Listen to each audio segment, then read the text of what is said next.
the presenter rights. Yep. There you go.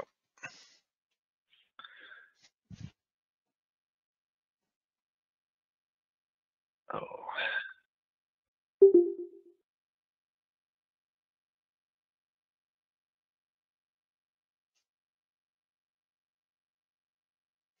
Well, I think we lost James. That was the sound. All right, I'll go ahead and post the check-in keyword again real quick while we're waiting for James to come back on.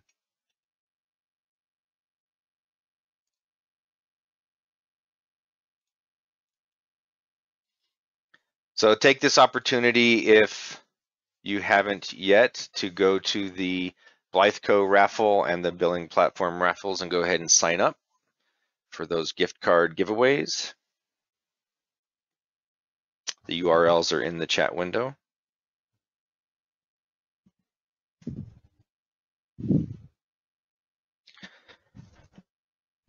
I'll also just take a moment to talk about our plans for getting back in person. At some point here, we will be looking at having in-person meetings again. And honestly, it probably won't be this year, 2021, but we'll probably look pretty closely at doing that in 2022 at some point. Hey, Corey, sorry, I'm back. No problem. Let me make you presenter. Are you good to go? Yes. Okay.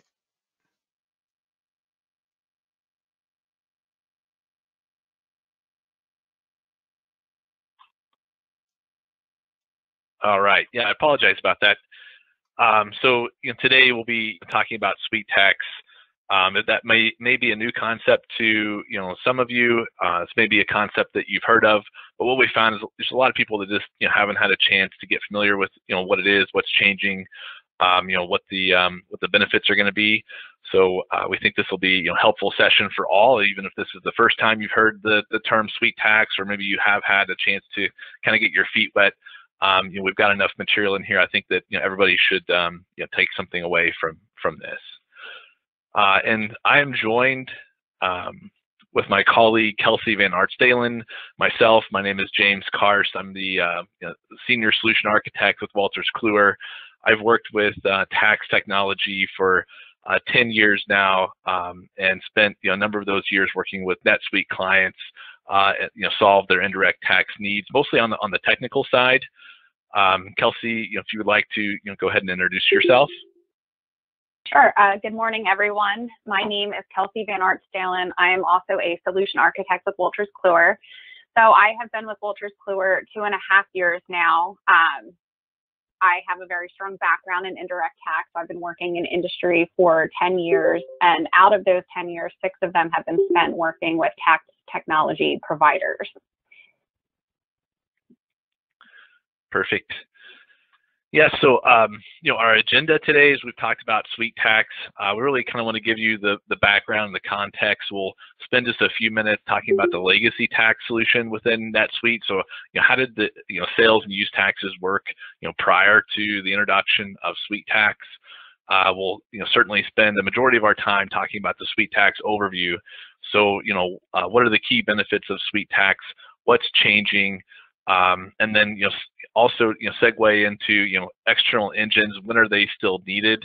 As a professional within NetSuite, I'm sure you get asked either from your company, or if you're consulting with end users, what should they do about sales and use taxes and to solve those tax requirements. So you kind of want to educate yourselves on when is an external tax engine still going to be needed, even with the enhancements with SuiteTax.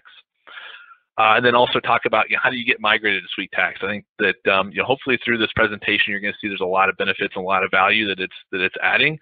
So it should strike some interest in getting switched over to the SuiteTax module.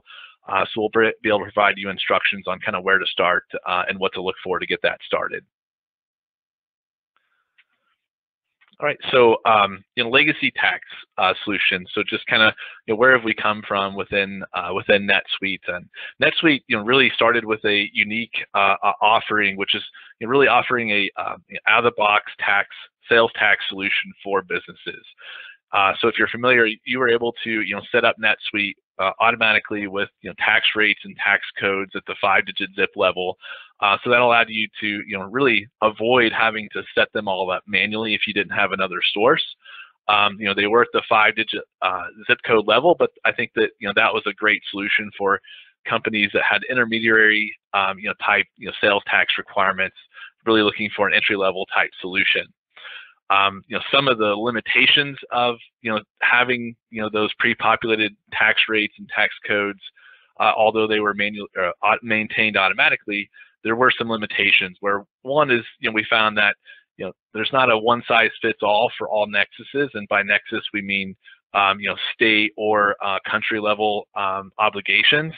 So as a business, especially if you're selling to multiple countries, you may find there's solutions. The out-of-the-box solution works for some, but not all, and you didn't really have the ability to configure different tax solutions per country. Other limitations were configuration around item taxability. So if you had a lot of products that were taxed differently from one state to the next, which really is kind of dependent on the industry that you're in. Those were still all very manual processes to configure, and then there were even limitations to those processes where if you were aware of those rules, using standard NetSuite, you weren't able to always configure them the way that you wanted them to work. Origin-based calculations. This is probably new to some businesses depending on where you're located, but there are some states out there that want you to collect tax based on where you ship from, not necessarily where you ship to. And so there's really no ability within NetSuite to handle that type of concept without some level of customization.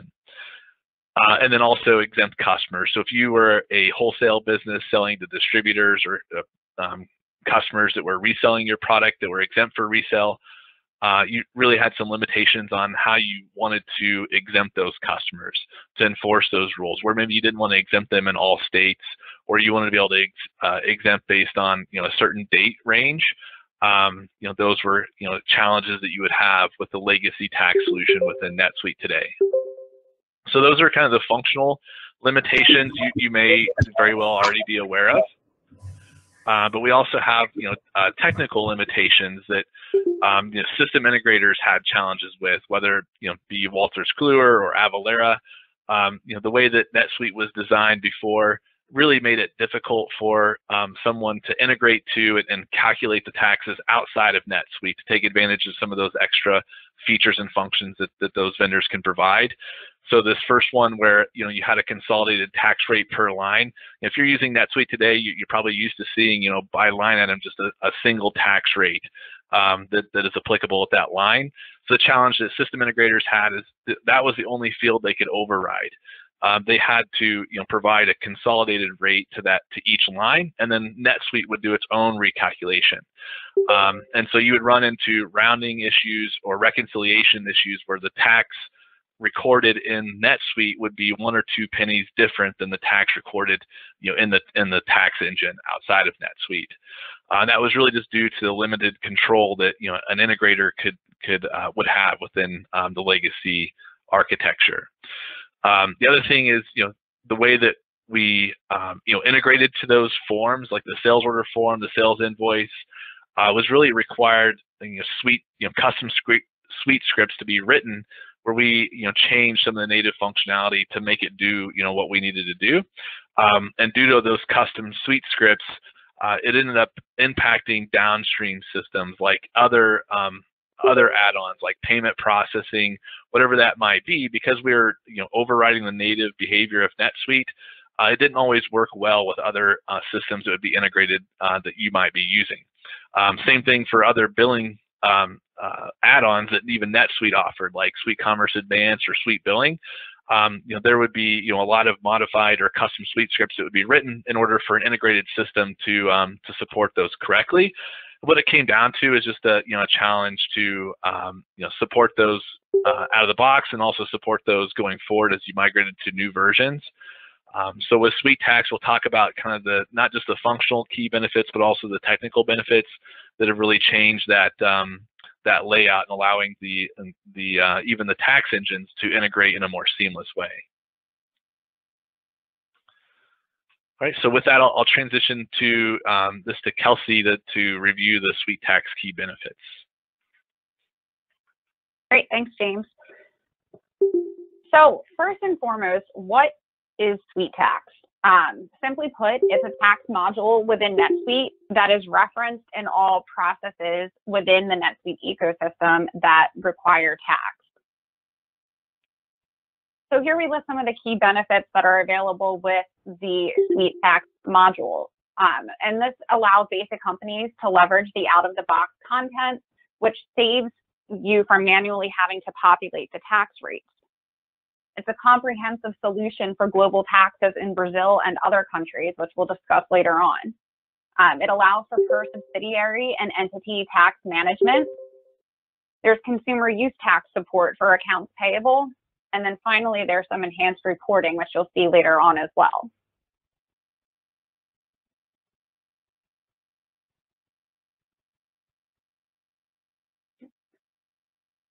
So now we'll dive into some of the key functional features that are available with SuiteTax. So this slide is just an overview of each of the key functional features that I'm going to dive into a little deeper in the next few slides.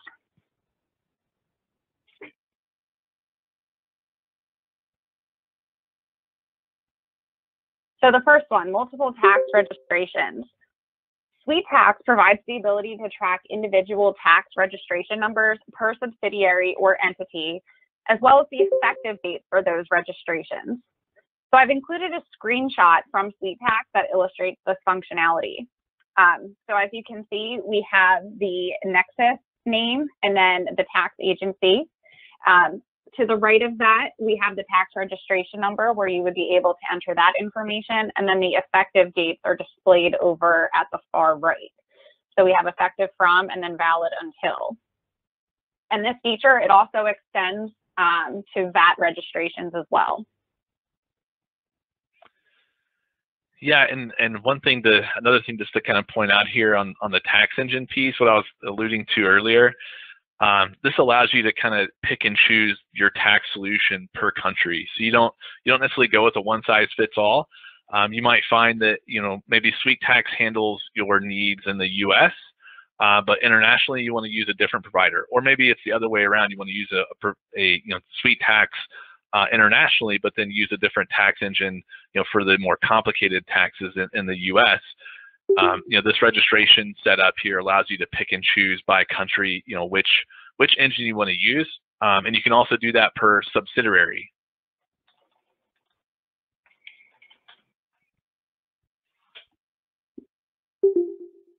So now we'll get into some of the global tax functionality within SuiteTax. NetSuite maintains tax rates for 110 countries. These rates, they're automatically updated to all accounts on a monthly basis, and any rate change history is maintained within SuiteTax as well.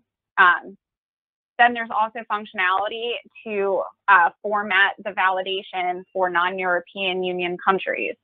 So how that works is users will enter their tax registration number only, and then NetSuite is able to validate the company legal name and address. And then the VAT information exchange system provides the consultation number and the date stamp. So I have both screenshots here where we have that validation result and then the consultation number and date stamp.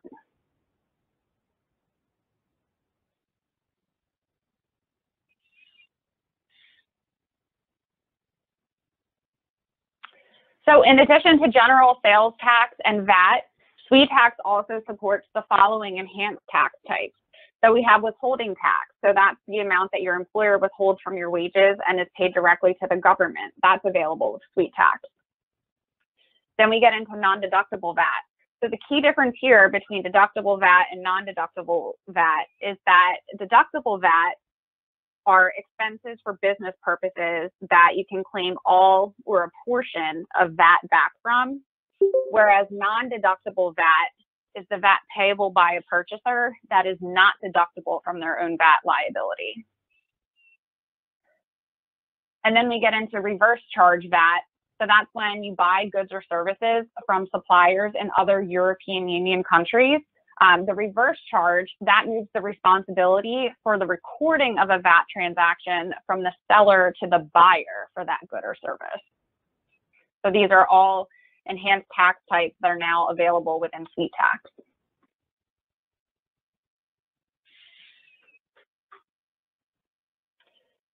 Another key feature includes more robust reporting, which includes VAT returns and supplementary VAT reports. And then the VAT returns, they're editable forms that are available to access within SuiteTax.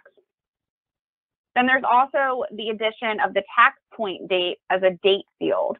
And this is what will drive the tax rate used for the calculation. So your transaction date can be one period in time, and then you can use a different tax point date if you want to use a different rate for that calculation.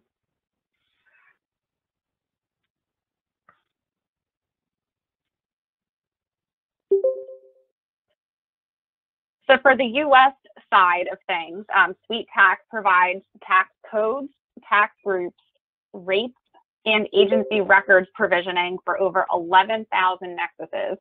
So as James mentioned earlier, Nexus are those taxing jurisdictions that you would want to enable for sales and use tax calculation. So like the VAT side of things, these tax rate updates are also automatically applied on a monthly basis, and any history of the rate changes is maintained with the effective dates as well. Then we can also support origin and destination-based taxes, and that comes into play for intrastate versus interstate sales. So when sales are originating and shipping to the same state versus if they are crossing state lines. There's exemption certificate support, and that can cover both blanket and individual certificates. So blanket for an entire period of time, individual if it's for a one-time use or for a specific item. There's the ability to set item taxability rules on a state-by-state basis. And then with the Wayfair court ruling, seller's use tax will also be supported.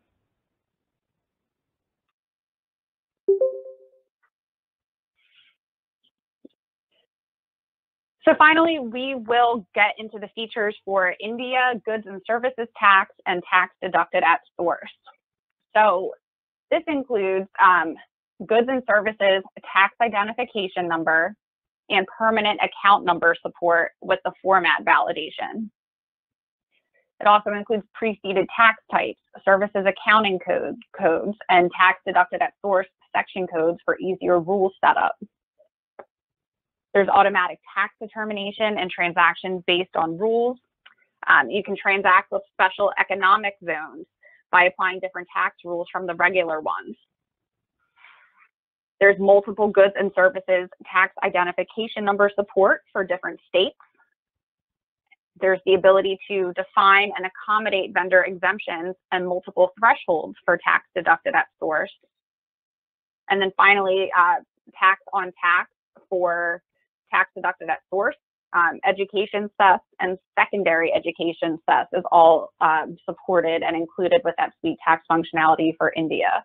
So India is a country where there can be some pretty complex tax rules, as you can see from what I've presented so far, but that is all available with the new SuiteTax module.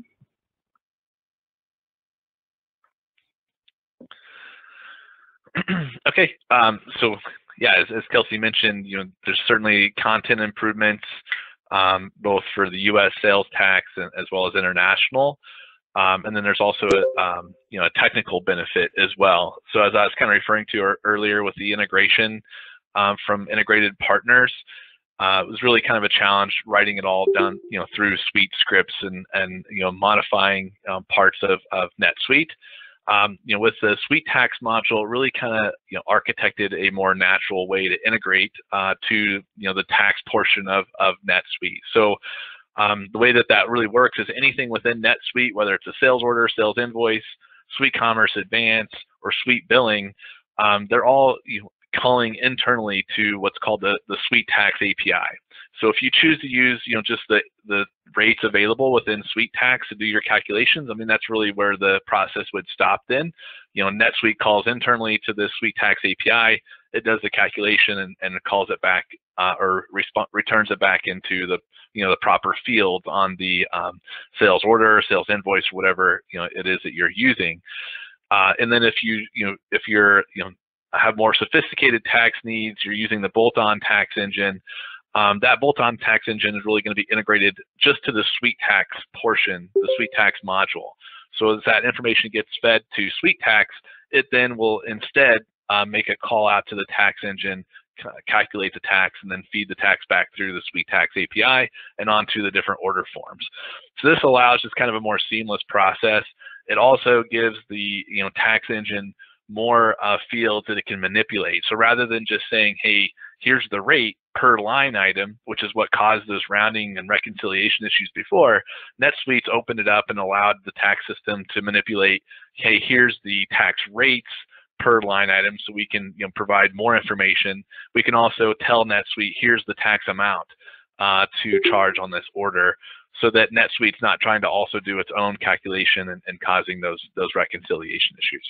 So you should see with SuiteTax, even if you're someone that's using the bolt-on engine, a much more seamless integration that'll provide a better user experience and better reconciliation between the two systems when they're integrated. And then just kind of showing you some of the actual physical changes that the users will see once SuiteTax is enabled. There'll be a new concept that you'll configure per subsidiary, which is called Nexus. This allows you to tell NetSuite, hey, these are the states that I'm obligated to collect tax in. So it wasn't a feature that really existed before. It was all or nothing. So now you can actually go into the NetSuite system and modify it, tell it, hey, these are the states that I have Nexus in. This is where I need to collect tax. It'll only calculate and enable those rates in within for these states or provinces. The other thing is item taxability. So now there's a setup form that allows you to go in and choose, hey, here's the state, here are the items, and here's the valid to and valid from dates that they should be non-taxable.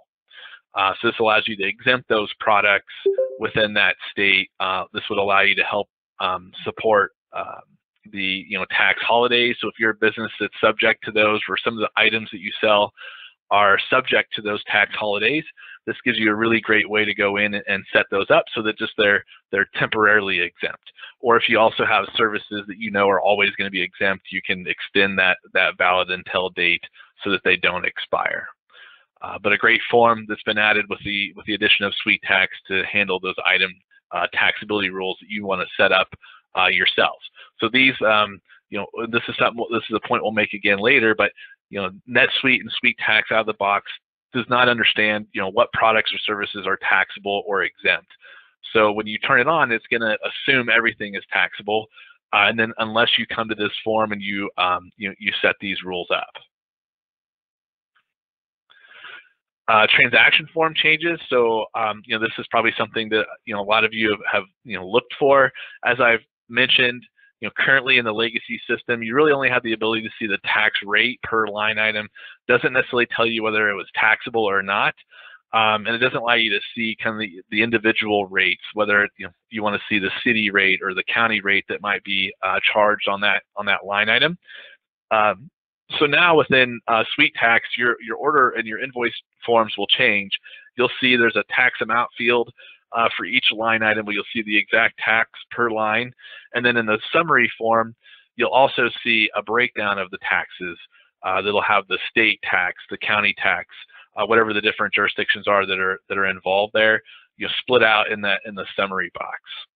And then on the if I go back here, something I didn't point out on the screenshot, there is a tax details tab, that you'll be able to open up, and then that'll allow you to see this view, and then this will actually show you the tax details by line item. So I would be able to see per line item what the tax is. I'll also be able to see per line item the state tax, the county tax, or the city tax, broken out separately.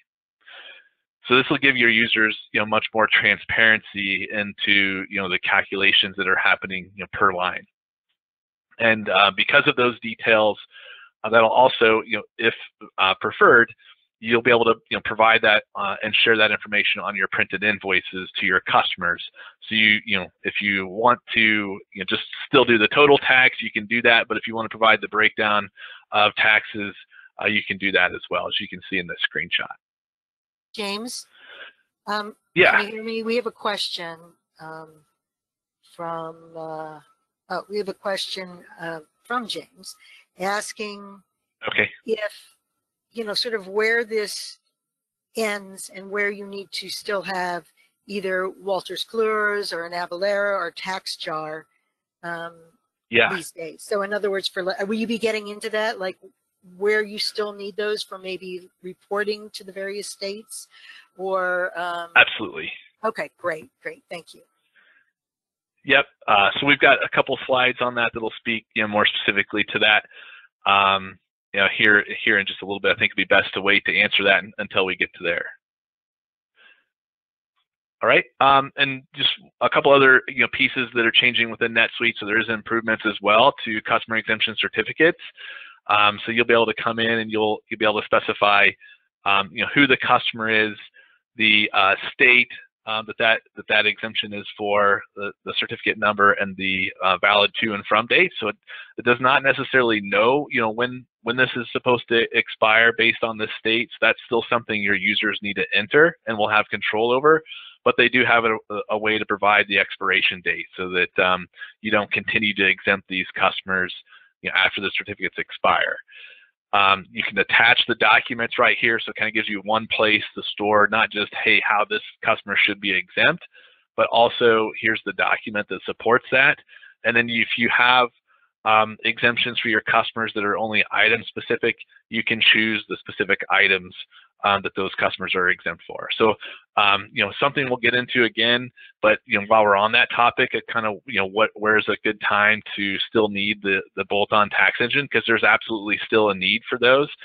There's engines out there that have functionality that allow you to, send automated email campaigns to your customers when the certificates expire, or have system validation. So there's systems out there that are able to read the form and know, hey, this is a valid certificate, you should accept that or you shouldn't. There's certainly more functionality that's offered through those systems that this functionality doesn't offer out of NetSuite. This is kind of a great intermediary type feature for exemption certificate if you maybe just have a few hundred that you manage. But if you're a business that does heavy, exempt sales to exempt customers, where you may have a couple thousand certificates, that's where you may want to have more automation, and you would need still, the bolt-on tax engine.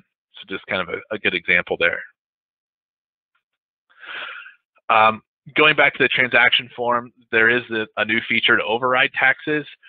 So this is important, if you have front-end systems like an e-commerce site where you've already calculated tax and you don't want that to change, you can override the SuiteTax calculation and collect whatever it is that you want to collect. And so that's a new ability that the legacy system didn't really allow you to do, which is override the tax and essentially to specify, hey, I want to collect this tax amount. So that's it for the screenshots there, and then we'll go ahead and transition into exactly what you're just asking. So just to make it clear and educate you on when do we still need that external tax engine, and I'll segue or kick that over to Kelsey to further explain. So here are some industry verticals that have special taxability needs that require a little bit more than what is included with general merchandise, or what can fall under general merchandise. So I'll go through each one of these here and provide some context and more information behind it. So software and software services. Not all software products are fully taxable or fully exempt. Some are considered partially taxable. So an example I have for that is software delivered electronically in Denver is only subject to the city sales tax only. So the state, county, and local districts, they're all exempted from that product, but not the city tax. Rental and leasing of tangible personal property. So there are some states, such as Alabama, that have special rates for rental or lease, and that differs from general sales and use tax rates. And then in addition to the calculation side, there are also separate returns that those transactions or rental revenue gets reported on. Clothing is another area that's not always fully taxable or fully exempt. So for example, New York, they have a rule that clothing that is less than $110 per item is exempt from sales tax. But if I buy an item that's over $110, then that's taxable. Then in addition to that, taxability can also depend on the type of clothing being sold. So that's general clothing versus athletic wear versus swimwear. They all have different taxability requirements from state to state. Maintenance and warranty contracts. So some factors to consider here is this an optional or mandatory contract? Is it sold with the sale of tangible personal property or after the purchase? Is it a labor-only contract, or does that include parts as well? Then we get into installation or repair services for tangible personal property. So factors here include who is performing the installation or repair. Is it a vendor or a third party? And how is it sold? Again, was it part of the sale and stated separately on the invoice, or was that something that was contracted after the sale? Professional and data services. Not all states exempt services, and then the type of service that can vary in taxability from state to state. Digital media. This is another area where reduced rates come into play. So Connecticut, for example, they offer a reduced rate of 1% for digital media instead of the state rate of 6.35%. And then finally, manufacturing. So this is a very gray area when it comes to sales and use tax calculation.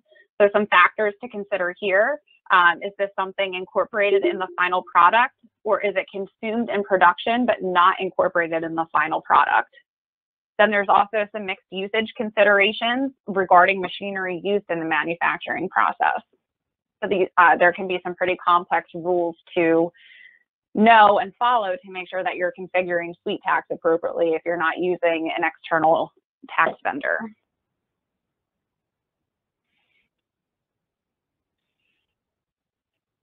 So these are some other industries that are subject to different tax rates and rules outside of general merchandise industries. External tax engines can supplement SuiteTax by providing the required specialty industry content. So here we list some industries that are better managed by a tax engine because they do have very complex rules and requirements. These also happen to be industries that Wolters Kluwer specializes in.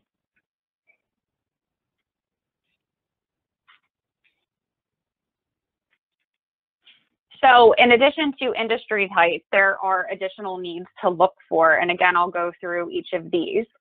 So Nexus Determination, the 2018 South Dakota versus Wayfair ruling that changed the Nexus requirements for businesses. So in addition to physical presence, almost all states now have adopted economic nexus thresholds based on either the number of transactions or revenue of sales within a state. So these rules, they vary from state to state, and those tax engines now have added this tracking functionality where you're being alerted if you're getting close to or exceeding the economic nexus thresholds for states that you're not yet registered in. Tiers and thresholds. So Tennessee imposes a single article tier tax, which is where there's one item of tangible personal property that is considered to be a separate unit. So how the tier tax works is the first tier is 7%, and that applies to the entire sales price, and that 7% is the state rate in Tennessee. So then we get into the second tier, and that's the local tax, which is usually a county, and that only applies to the first $1,600 of the sale price. And then we have that third tier, and that's an additional state rate of 2.75%, which applies to the sale price above $1,600 but less than $3,200. So pretty complex rules there regarding sales tax calculation in Tennessee, and that's even for general merchandise. So that's a scenario that tax engines have that logic built into them, whereas that can definitely require some complex configuration within your ERP. And then for some thresholds, I'll use Florida as an example. So most Florida counties impose a local option tax, which is known as a discretionary sales surtax. And this only applies to the first $5,000 of the sales price, and then those county rates vary from county to county within Florida. So some other scenarios, tax holidays. There are government incentive programs that offer a tax reduction or elimination to businesses.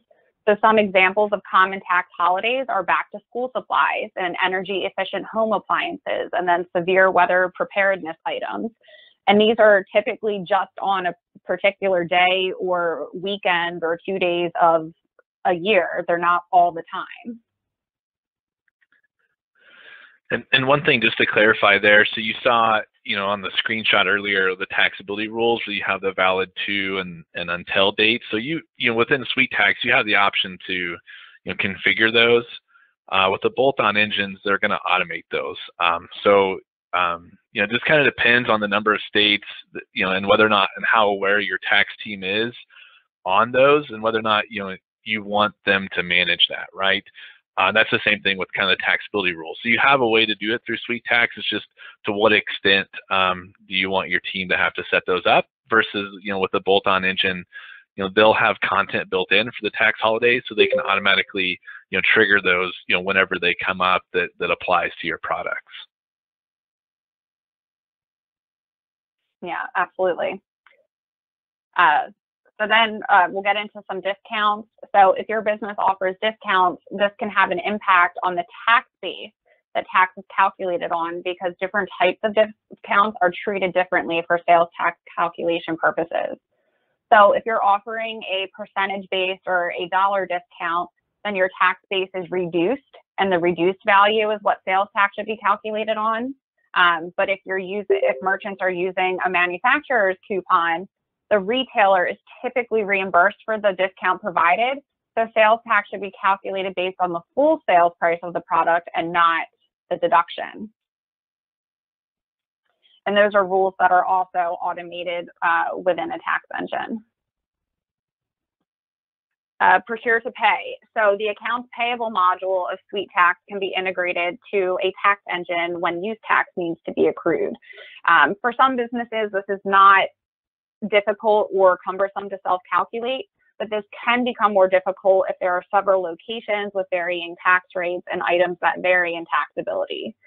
Then there's also different events such as inventory movement, and that can add an additional layer of complexity when calculating use tax. So unit type and customer type. These pertain more to specialty industries like telecommunications and utilities. So that do not apply to the more standardized industries. So examples of a unit type that differs are access lines, meters, kilowatts, and megawatts, just to name a few. So if you're in that industry, there are other unit types you need to be aware of for tax calculation purposes. And then with the customer types, is it a residential versus a business customer? What about industrial and then lifeline customers? So that can have an impact on the tax calculation as well. And then exemptions and certificate management. So James already touched on this a few slides back with the exemption functionality within SuiteTax. But just to reiterate that, if you need that functionality where you want to validate a state exemption number that your customer is providing you, or also the ability to campaign or notify your customers automatically when you need an updated or new certificate, those are things to consider using a tax engine for. Kelsey, we have another question. Sure. Is this Nexus Determination that you're showing there? Mm-hmm.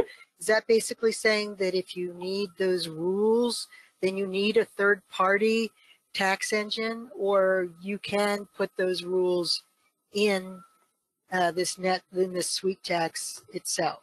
And then additionally, if you can put it into SuiteTax, you know, how easy is that? And then would you still need the a third-party tax engine to maybe send all the appropriate certificates or the appropriate amounts to the various states? I mean, you know, I know a lot of that is automated with some of these third-party engines. Mm-hmm. Yeah, absolutely. So a lot of customers that I work with today in regards to Nexus Determination, so that's not something that you would need on its own an automated tax calculation engine for. So there are customers, you can run reports from NetSuite and track it manually. And there are also great resources on the internet that let you know what those economic nexus threshold rules are for each state. So it is more of a manual process. I'm not sure if that is something that can be configured within NetSuite, but you can certainly use NetSuite reports to manually monitor that. Okay, another question from Yash Amar. If we create a purchase order for office supply or for things we don't sell, I think procure to pay would cover that. Correct. So the question, okay, just wants to make sure that that's what was said. All right, great, thank you. Yeah, absolutely. And that's an area where it really is going to vary on how cumbersome of a process that is for businesses. You know, if they don't have a whole tax department and it's just one person doing it, it really is going to depend, you know, how much time it takes you to do that. So that use tax isn't necessarily an area that all businesses want to automate, but it's definitely there if that is an area of interest. We have another question from, let's see, Jillian asking, I may have missed this at the beginning, but what is the process for use tax? Sure. So use tax comes into play if you are purchasing something for your business from another vendor and they aren't charging you sales tax on it, but you know that you should be paying tax. So at that time, it would be your responsibility to then accrue consumer use tax, and then you would report it on that state return when you file your own sales tax returns. There's usually a line on each return for use tax. Yeah, and if I think maybe the question might be, you know, what's the process with SuiteTax to calculate it? So if you don't have a bolt-on tax engine, that use tax calculation still has to be done through your direct journal entry, right? So that's still something the AP person has to reconcile, and maybe at the end of the month, accrue that use tax separately from the purchases. The bolt-on engines, are integrated. They kind of fill that gap of SuiteTax. So if you want to automatically calculate that that use tax and accrue that at the time of purchase, during that purchase order process, that's a feature that the bolt-on engines would offer. We have another question asking, is there a native report or search to figure out the use tax, or someone might have a search that can be used for the use tax? This is specific to the use tax question.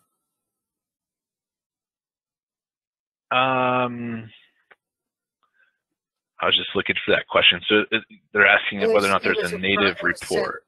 Yeah. I don't think yeah, not that I'm aware of. Yeah, I don't think so either. You'd have to customize a save search to be able to do that. Right. Yeah.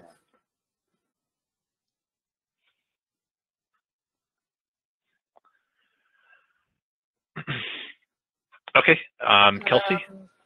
Wait, there's another question. Oh. Sorry, I'm sort of the moderator for the chat.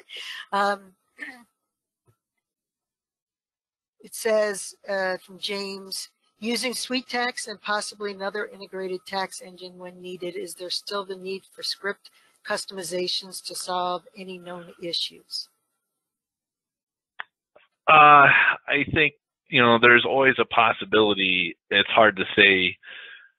Generally, no, but I mean, we'll run into certain situations that that need that. I would say there's a certainly it's a lot less likely that any custom suite scripts would be needed, to on the sales order or sales invoice record itself to make that happen. But there's always a possibility there may be custom fields that the SuiteTax API doesn't pick up that for your business's needs, we need to send those to the tax system to calculate the tax. So that would be like one scenario where if it's a custom record that you've added and that record's important for the tax system, that maybe there could be a need for a custom suite script to be written. But certainly the use of SuiteTax has limited the need for those much more than what we had before.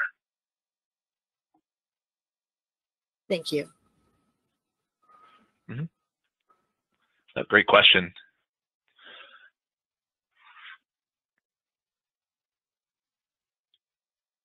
All right, Kelsey. Oh, can you hear me now? Yeah. Okay. So finally, we get into tax return filing, and I believe this piggybacks off of one of the other questions that was in the chat. So you're calculating tax, and now we're getting into the reporting side. So tax returns need to be filed in order to pay the sales tax that you're charging and collecting from your customers. So depending on how many states your business is registered in or how many separate legal filing entities your business has, this can be a pretty time-consuming process. So regardless of how sales tax is being calculated, so whether that's with SuiteTax or you're using an external tax engine, this is a process that can be automated through use of a sales tax partner like Wolters Kluwer.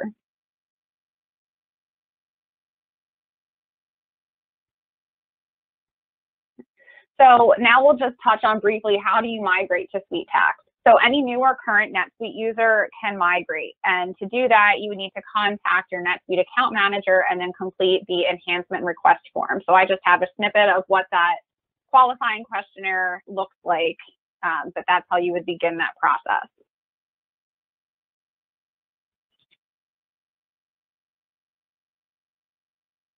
And then here's just an overview on the configuration to enable SuiteTax.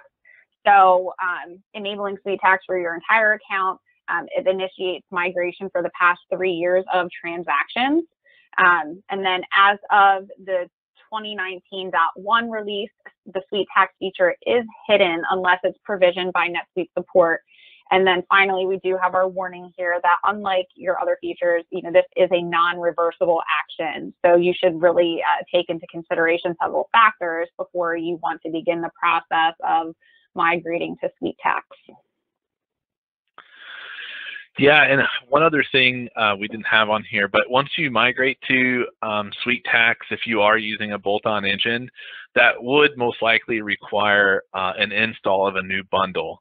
So the bundle for the tax, for the third-party vendors is going to be different if you're using the legacy system versus the SuiteTax system. So just something else to keep in mind when you make that transition, that you would need to install a new bundle and potentially do some regression testing there. And then, if you're a candidate for the out-of-the-box functionality of the suite, utilizing the SuiteTax rates, this is most likely known at this point, but just to kind of reiterate, so once you've enabled that SuiteTax and you use the SuiteTax engine on the tax registration configuration, for any of those countries you have the SuiteTax engine turned on, it'll automatically provision all of the tax codes, the tax groups, tax agencies, and tax accounts that you need across the U.S. as well as the different international countries. All right, so that wraps up what we had planned to cover. I think we got just a few minutes left for Q&A. So any other questions, feel free to send those in. And kind of while we're waiting for those, just wanted to thank everyone for your participation today and all of the great questions that you've had. If you have any other questions that come up after we end here, you feel free to reach out to the sales tax partners at wolterskluwer.com email address to send those over. We've got a NetSuite partner manager. His name is Phil Phillips. He'll retrieve those and get you in contact with the right person on our side to get any questions that you have answered.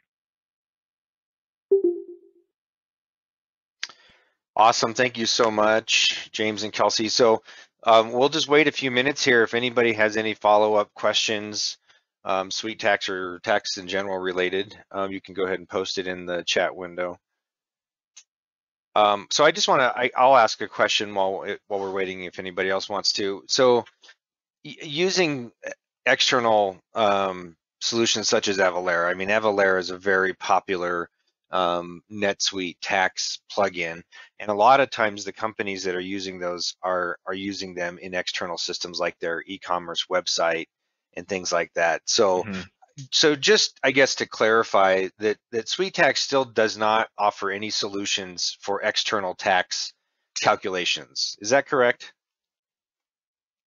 That's correct, yeah. Okay, so all of those calculations still need to be done in the external systems, and then they can be imported into NetSuite, and then you would use that, you know, do not recalculate tax checkbox that you showed earlier, right? Correct, yeah. Because you really wouldn't want to recalculate on something that was already collected. It depends. I mean, it depends on the company and their fulfillment process. I would say it's actually the majority do like to recalculate, because you by law in most states, you collect your tax at the time that you fulfill and you invoice, not necessarily when you submit the order, which is what's happening like in an e-commerce situation. But we have clients that have the others. They're the opposite. They essentially charge their credit card up front when the orders in their e-commerce site. So they want to be very careful to make sure that the taxes don't change at the time that they invoice. But it can be done either way. Okay. All right. Great. Margie, do you want to go through those questions?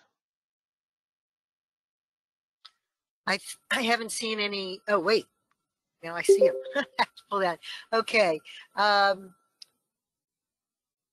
It says from Stan, for clarification, if we install SuiteTax and at some point decide it's not the tax processing system we want to use, we would not be able to discontinue using it. I think that's correct. You can't go back, right? That's what was said, unless I'm not understanding quite what you're asking. And you can, can everybody unmute themselves when they have a question, Corey, or not? Yep, they should be able to. Okay. So just to clarify on that question, you would not be able to go back to NetSuite legacy tax functionality. So once your account is provisioned with SuiteTax, you can't go back to the old methodology. But let's say that you choose to go with SuiteTax and your intention is to use the SuiteTax functionality, the standalone functionality, but you find out for whatever reason that doesn't meet your needs. You will be able to still select and could change at any time, your bolt-on tax vendor. So if you want to go with a third-party tax engine, you can do that and change that at any time after you migrated to SuiteTax. One other thing is that, I think that, go ahead. I believe, like I know TaxJar uses the new SuiteTax, and I know you do, obviously, because you all created it. And I imagine Avalara uses it too. So I think you probably have to make sure, if you're looking to go to a bolt-on, that they have indeed incorporated the new SuiteTax. True, yeah.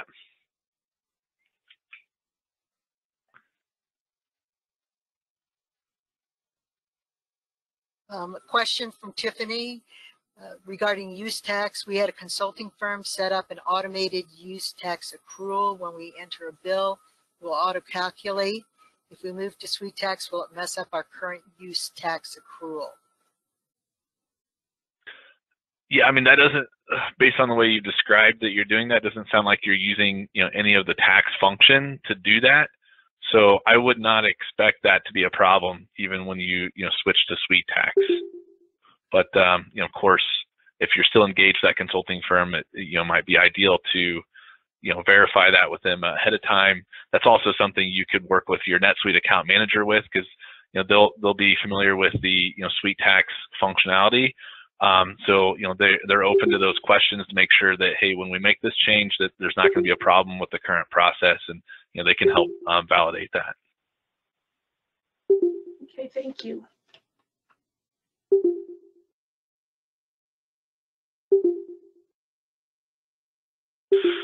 The next question regarding Nexus, based on sales, is it correct that there's no need to register with the state until you reach that number of sales, transactions, or dollar amount for the year required? So the answer to that is, yes, generally speaking, but the other Nexus laws, which are primarily based on like physical Nexus, still do exist. So you shouldn't just base your analysis only on, the revenue or the transaction counts. Still be aware of the other Nexus laws like physical Nexus or the click-through Nexus and things like that, just in case, those might also, trigger Nexus within that state. But yeah, otherwise, that, if you don't have any connection to that state and you have very few sales, the chances of you needing to require, or you being required to register there, should be non-existent until you've hit those thresholds.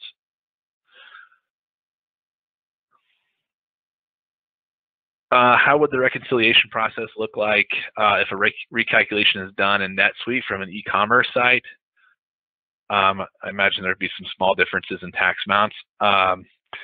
Yeah, I mean, the answer to that is this is not really an easy, most likely not an easy process. That could be, one, good reason to use a bolt-on tax system, because they will have integrations or can be integrated to your e-commerce site. And so what that means is your e-commerce site will be, anytime it needs to estimate the tax, it will call, the bolt-on tax engine. And then once that order is processed in NetSuite and taxes are recalculated, it also makes a call to that bolt-on tax engine. So they're using the exact same source to calculate the taxes in both time frames. So in that case, you should never get a difference in tax. But to reconcile, if you don't have that synergy, you would essentially need to run a report out of your e-commerce site and run a report out of NetSuite and compare, the tax liabilities, and potentially even look at the transaction level to identify which ones were different. Some of our clients, they will set up a disclaimer on their e-commerce site, essentially just explaining that that's an estimated tax or that the tax could change, so that you're not necessarily responsible or worried about when there's a small difference. If it's a few pennies or something like that, it's assumed that the client in that case is okay with that change.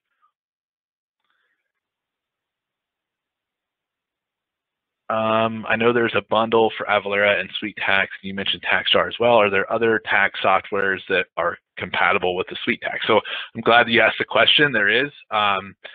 So our company is Wolters Kluwer. We have a tax system called CCH SureTax. We're built for NetSuite, so we're on the website there if you want to look at our listing.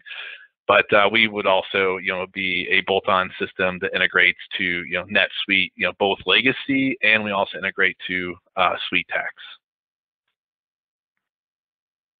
We have another question, and I had to step away, so I'm not sure if someone already addressed this question. So sorry if this is repeating a question that someone else just stated. Are the Nexus thresholds by state included and updated in SuiteTax?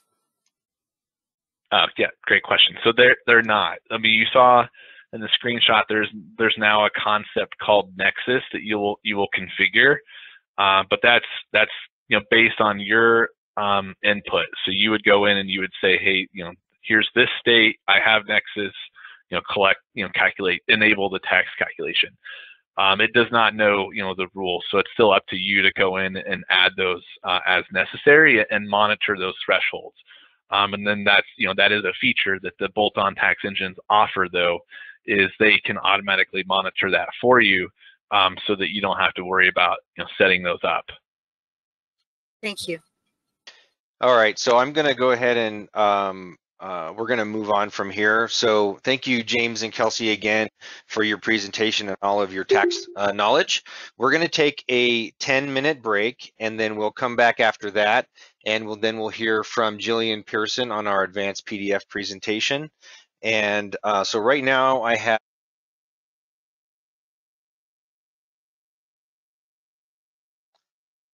Okay, everyone, we're going to go ahead and get started again.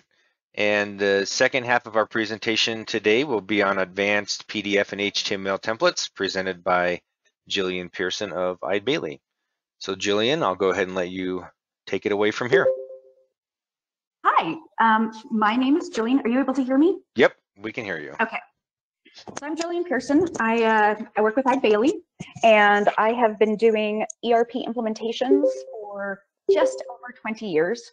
And I've been with Eide Bailly for almost 4 years now. I'm in our Idaho office, and we're going to be talking about advanced PDFs today. So advanced PDFs, when you are in your current system and you have just implemented, you will be using basic PDF layouts. And so today what I'm trying to show is that you can use advanced PDFs. You can do it if you are not comfortable with code. You can do it if you are comfortable with code. And there's just to kind of get your hands dirty and get you guys comfortable with doing a little bit more trial and error there. Advanced PDFs aren't as scary as you think, and most people are going to be able to go in and at least change a few things without having to bring in some technical people. So I am going to be talking about advanced PDFs. I'm going to be talking about the Wysiwyg editor. We're then going to go over how to modify with source code. And then I'm going to show you guys some advanced uses that we've used, that we've seen within our customers, of how to make the most out of what advanced PDFs can do. So I am going to start with advanced PDFs. So a basic PDF. So these have been designed so that they're easy to modify. You don't require any, type of code knowledge. The type of customizations you can do are restricted, so you don't have as much control as you would with advanced PDFs. The user interface is visual. I don't know how many of you have even looked at the layouts of basic PDFs, but you can do some things there. It's made to do drag and drop. It's almost a what you see is what you get. You do see it in a visual way. And there's a predefined list of fonts.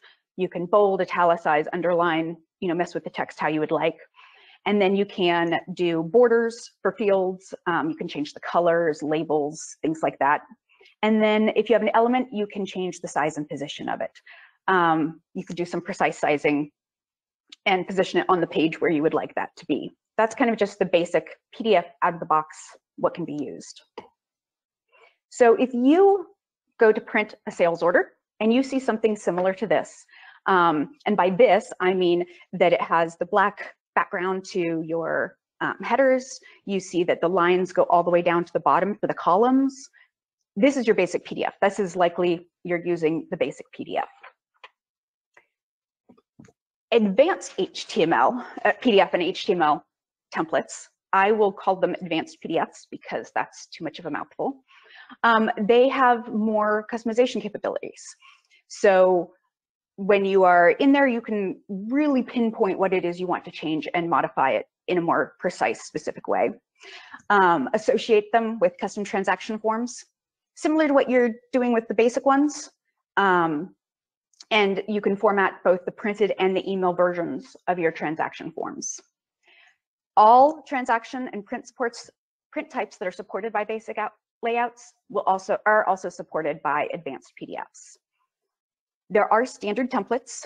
They are not like, people will think that if you have a basic template and I go in and I use the standard template for advanced PDFs that they're going to look alike, and they actually do not. So you're starting from a different place.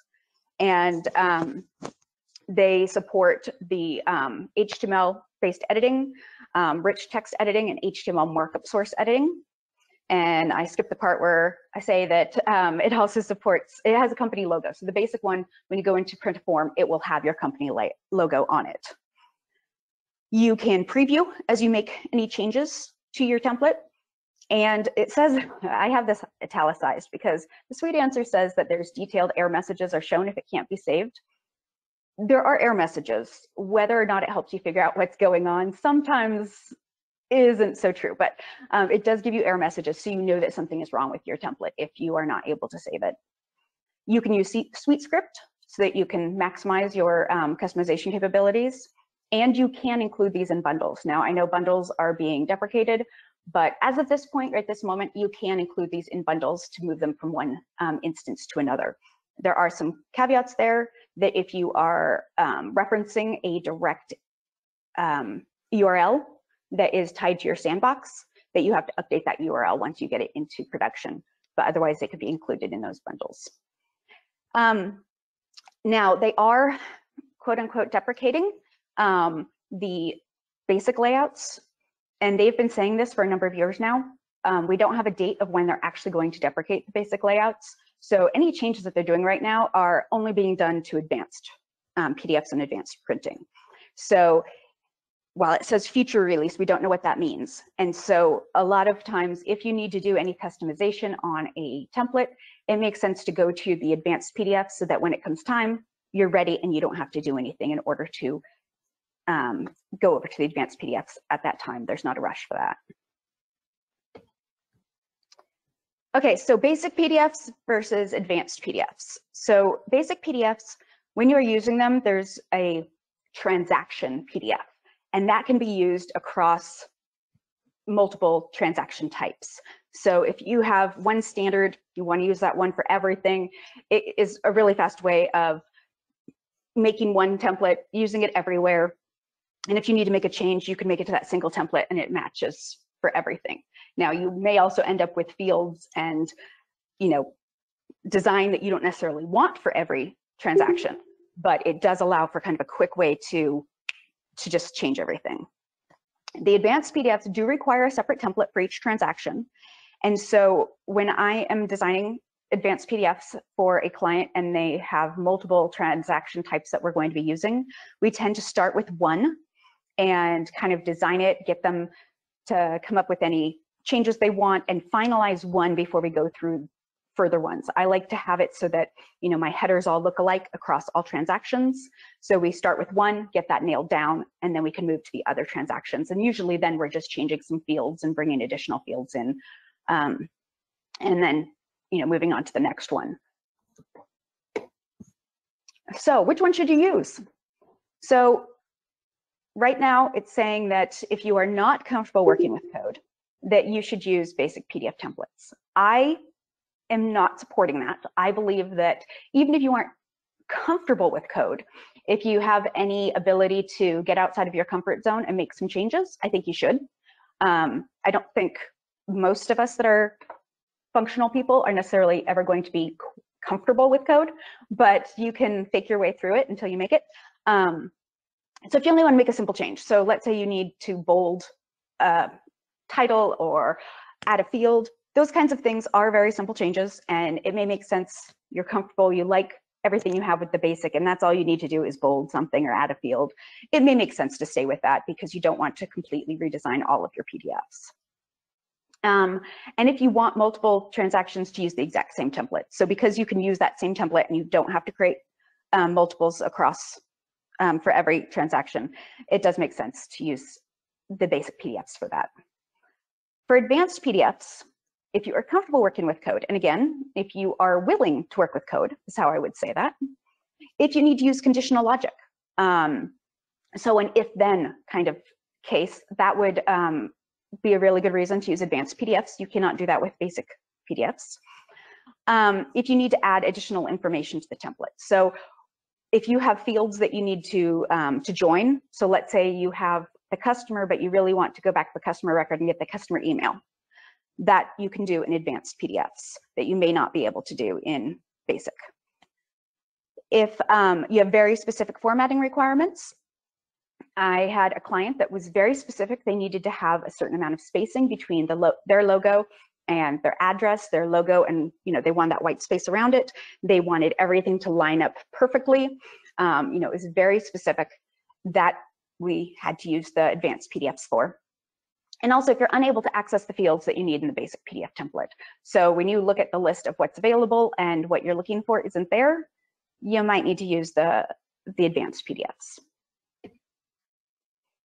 So advanced PDFs are actually, they come with NetSuite. There's nothing you have to buy, nothing you have to provision. They are just there. So all you have to do is turn them on.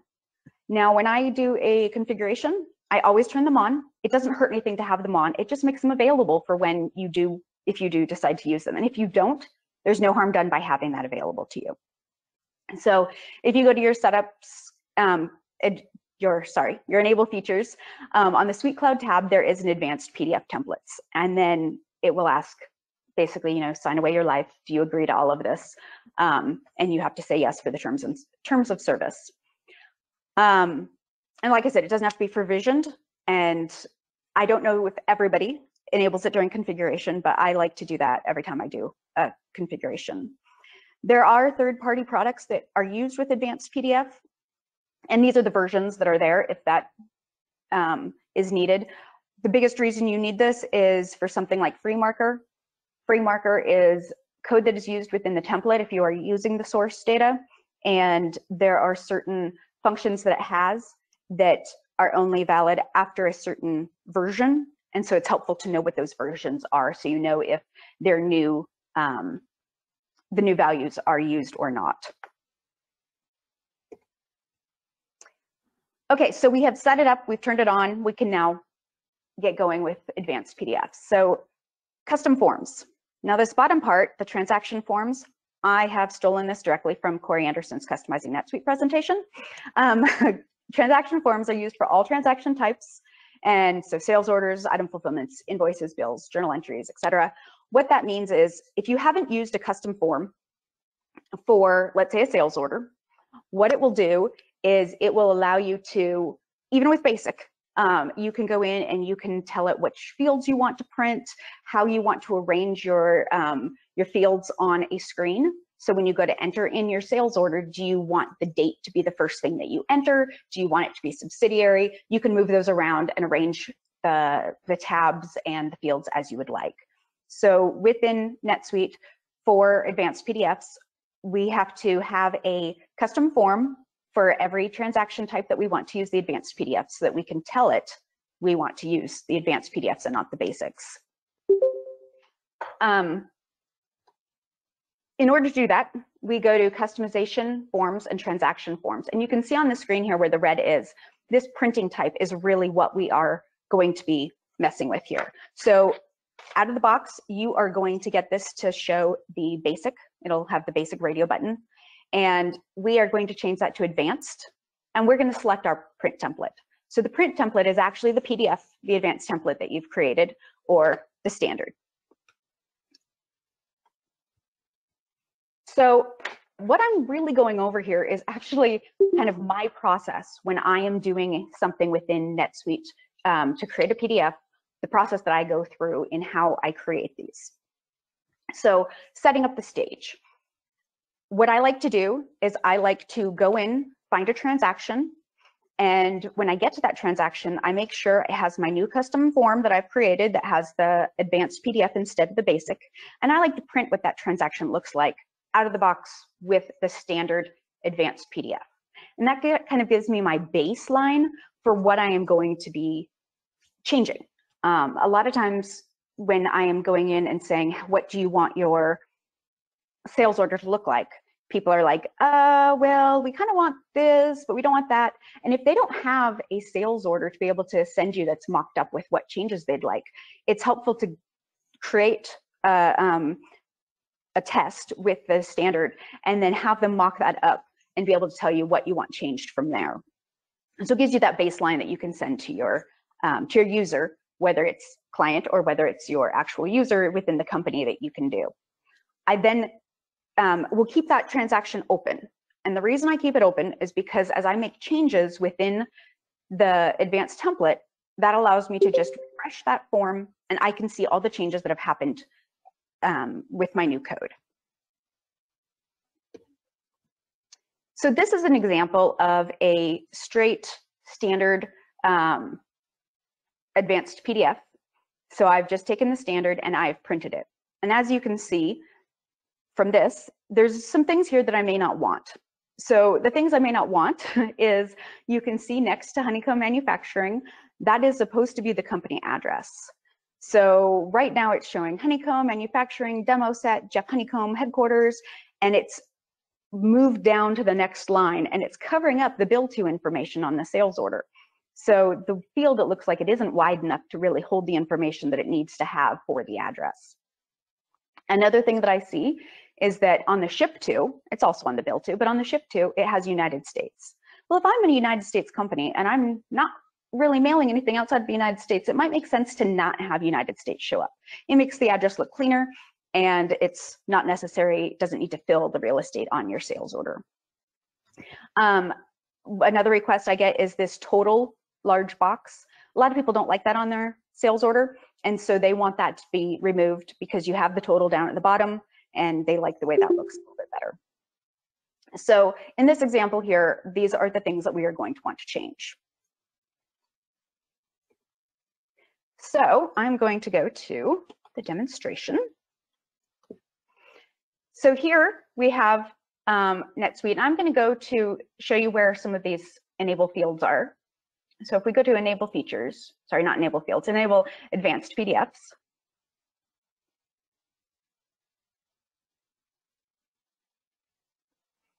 It's here on the Suite Cloud that you will see advanced PDF HTML templates. If that is selected, you're good to go. You can start doing advanced templates at any time. Otherwise, you click enable and you'll have to say yes to this terms of service. So when you go to create your first template, what you're going to do is you're actually going to go to your custom form. So I'm going to go to customization, forms,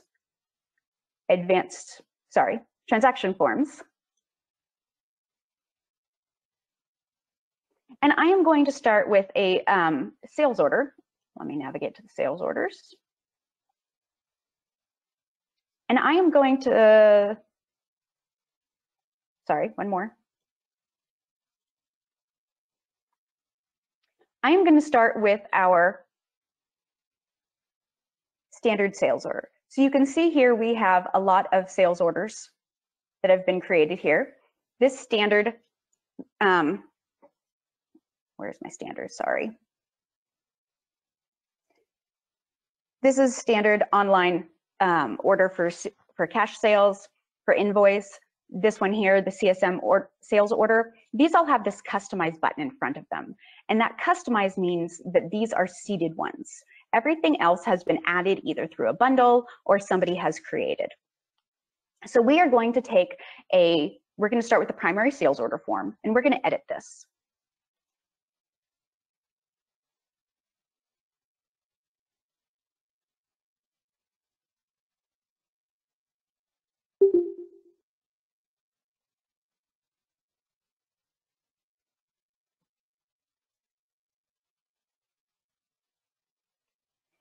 So here's the form. So if you go to your screen fields, that's how you move fields around. All we care about is this top section here. So what I'm going to do is I'm going to give this a new name. And I am going to tell it what layout I want. Now, right now, this is using the custom PDF. So this is using custom transaction layout with barcode. So it's not custom to the sales order at all. I am going to click advanced. And I am going to click the standard sales order PDF template. And I'm going to do that both for the print and the email. Now that I've changed that, all I'm going to do here is save. So right now, if I was to print this, let me go to my transaction once this saves.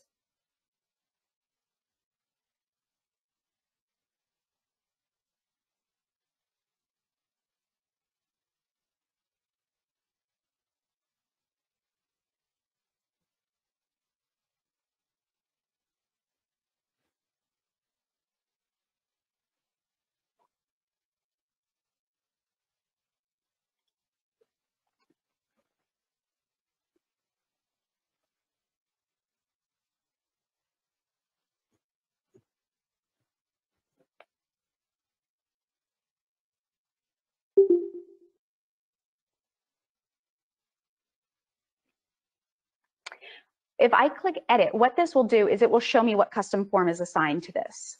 Now, when you are doing one of these, when you're making some changes, it's good practice to not change the one that everybody is using, especially if the client is already live, people are using that form, you don't want to all of a sudden change what's being used.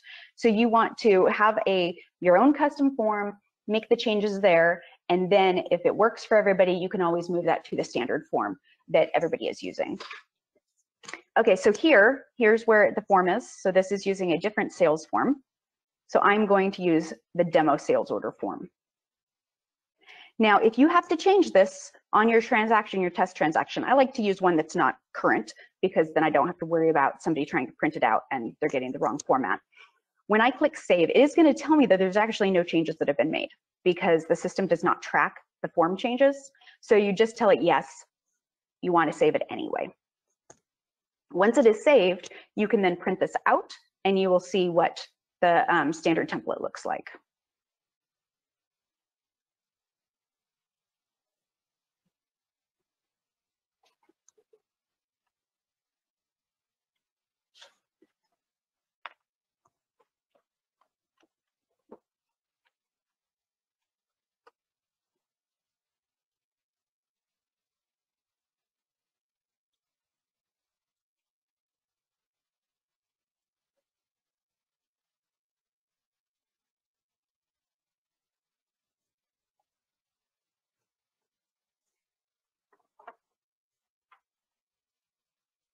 And so here it is, straight out of the box, how it will look, and you can then decide what changes you want to make from here. Now to actually create the template itself. So there's two ways that we're going to be looking at that will customize or edit our advanced PDF. No matter which way you're using it, you still have to create an advanced PDF.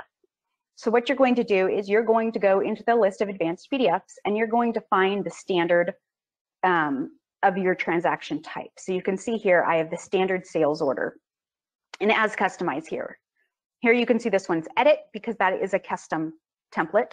So if it's a custom template, you can update it with the edit. If it is standard, you can do customize, which will create a new one for you. Once you get your template, it will look like the screen here on the left. And if you click template setup, it will give you the opportunity to set a name and a, you can put in a script ID if you would like. You can put in a description, say whether or not this is preferred. And this will allow you to update your name. If you just click save, it'll create it as, I believe, custom sales order, which isn't very helpful. You do want to use a consistent naming convention just to keep things consistent so you can find things. I tend to do either the client name and what type of transaction it is. So, you know, ABC sales order, ABC sales order product, sales order service, you know, depending on what types of requirements you have. Once you've saved that, you go back to your form and you update that with the new template here. So where it has print template, you are now going to put in ABC service. And so the reason you do that, the reason I do it both ways, you can, of course, do this once. You can create the advanced PDF template first and then come here, or you can come back here. I've kept this the way it is because it works better with the flow, and it's how I usually do my process. Okay, first way to edit is called Wysiwyg. It stands for what you see is what you get editor. So it's a visual way, again, similar to the basic PDF layout. It's a visual way to change what you have within your template. It's not as flexible as either the basic PDF or the source code, and it's not as intuitive. Now, I personally don't find the basic PDF template intuitive, but it isn't as intuitive as that, and there's just limited ways that you can make modifications.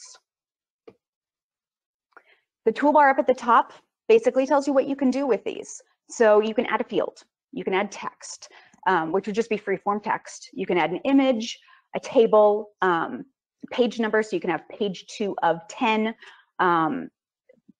You know, you want something to be added to the end of the page, you want to put a horizontal line across the page, or if you want to add a header or a footer. Those are the basic things that you can do within the Wysiwyg. So logical statements you can't do.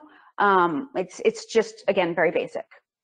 So if we go to our Wysiwyg, I am going to start with my customization, forms, and advanced PDFs.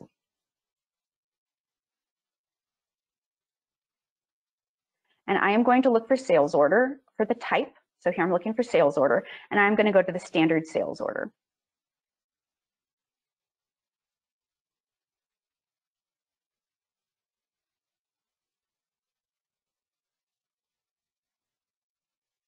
And this here is the toolbar that I just showed you.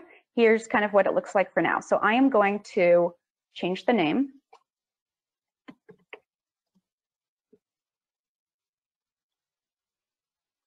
Now let's say I want to add a field. So I am going to, this little line right here, this is telling me that I can insert a paragraph. So if I do that, it gives me a little space and I can insert something here. So I can say page 2,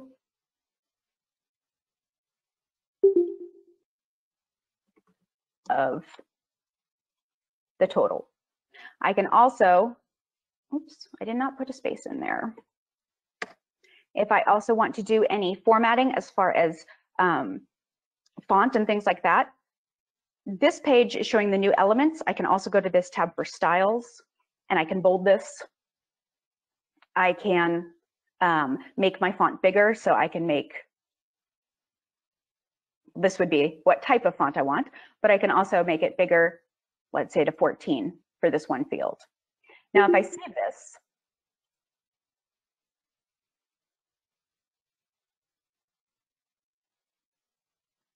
I am going to go to my customization forms and update that form I'd used to make sure that I am seeing it the way I want it to be. So I was doing sales order.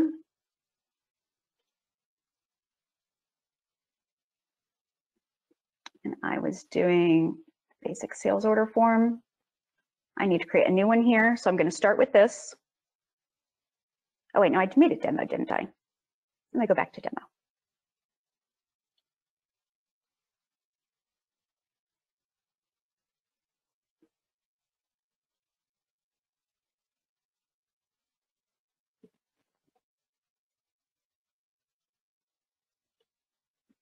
So I'm looking for demo here.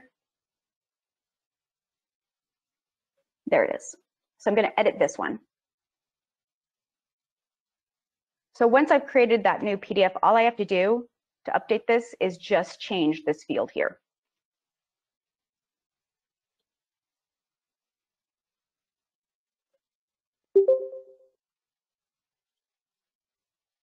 I save this.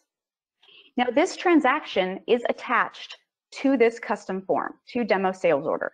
So if I go to this transaction that I've left open and I do an F5 or refresh in order to refresh this page,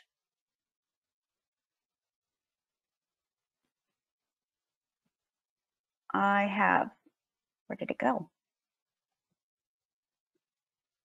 Oh, this hasn't saved yet. Okay, let's refresh again. I now have page 1 of 1. So it's a minor change. It can't fix what's happening up here. It can't change, like the size of the logo, but you can add certain things. So if you like the way it comes out to begin with, but you would really like to have page numbers at the end, at the bottom, if that wasn't there, you can add those with these fields, or an image or something along those lines, some of those small little changes.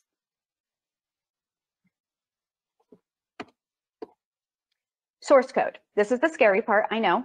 Just bear with me as we go through this. So this is the second way to do this. So second way to make changes to this. So it is, it uses free marker code. It also has some HTML in there. BFO, it also has, so it allows more flexibility around formatting. So basically, if you have done anything in HTML, I think you can handle this. It allows conditional logic, and also this is what you should use if you are either comfortable with HTML or if you're comfortable cutting and pasting from Google. I learned this because my very first task was to put in a logo for a client. They had multiple subsidiaries, and then they had certain customer types. So depending on the subsidiary, it was the logo for that subsidiary. But then if the customer type was also a dealer, then the logo would also change because they had certain dealer logos for each of their subsidiaries. I didn't know how to do that. I started Googling and I found a way to do that. So I just started, it showed me source code, and that's how I started doing it. So Google is a really good friend when you're doing these. And if you're willing to give it a try, you won't hurt anything. It is just code and you can reverse what you have done. So if you're willing to give some try into Googling and cutting and pasting, you can make this work. Okay, this is where we get a little technical. So those of you that aren't technical, that don't like code, just bear with me as we go through this. This is basically the layout that you see when you go into a source code. So this has, in line 1, it's showing what is the XML version. So this is 1.0. You then have the doc type. So we're looking at a PDF. You see here it has bigfaceless.org. That is BFO, Big Faceless Organization, is one of the resources that we're going to use to help with our code here. You can then see in line 3, it's what they call a wrapping element. So this is not an HTML declaration. This is basically saying between line 3 and line 9, what I put in here is going to be my PDF.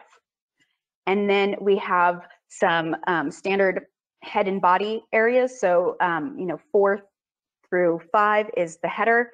And so that's what you put in there will show up in the header. You then have the body and it says, hello, Rocky Mountains. So this is just kind of the main format that you will have within a document. You can then see at the end, we close the PDF. So we're saying that's the end of our PDF. And so that way, when we go to print it, our PDF generator is going to print what you have just put in there. You have to follow the syntax and usage guidelines that are included in documentation. So there is a BFO website. I have on my taskbar, I usually have, or my shortcut bar, the BFO tags. Free marker, it just helps you with some of the more complex requests that you might get or you want to do. And to be honest, CK Editor, I've actually never gone to, so I don't know what CK Editor is. It's not a resource I've used. I have gotten by with BFO and free marker, and that's all I have needed in order to do this. Continuing, so the BFO elements that you're going to be working with, like page numbers. So you can see these are the page number tags that you're going to be using to pull out page number and then the total pages. If you're doing headers and footers, there's this area called macro list. So if you want something to appear in every header, if you want something to appear in every footer, there's different areas within the document that you will do that. Barcodes, something that shows up on every standard PDF.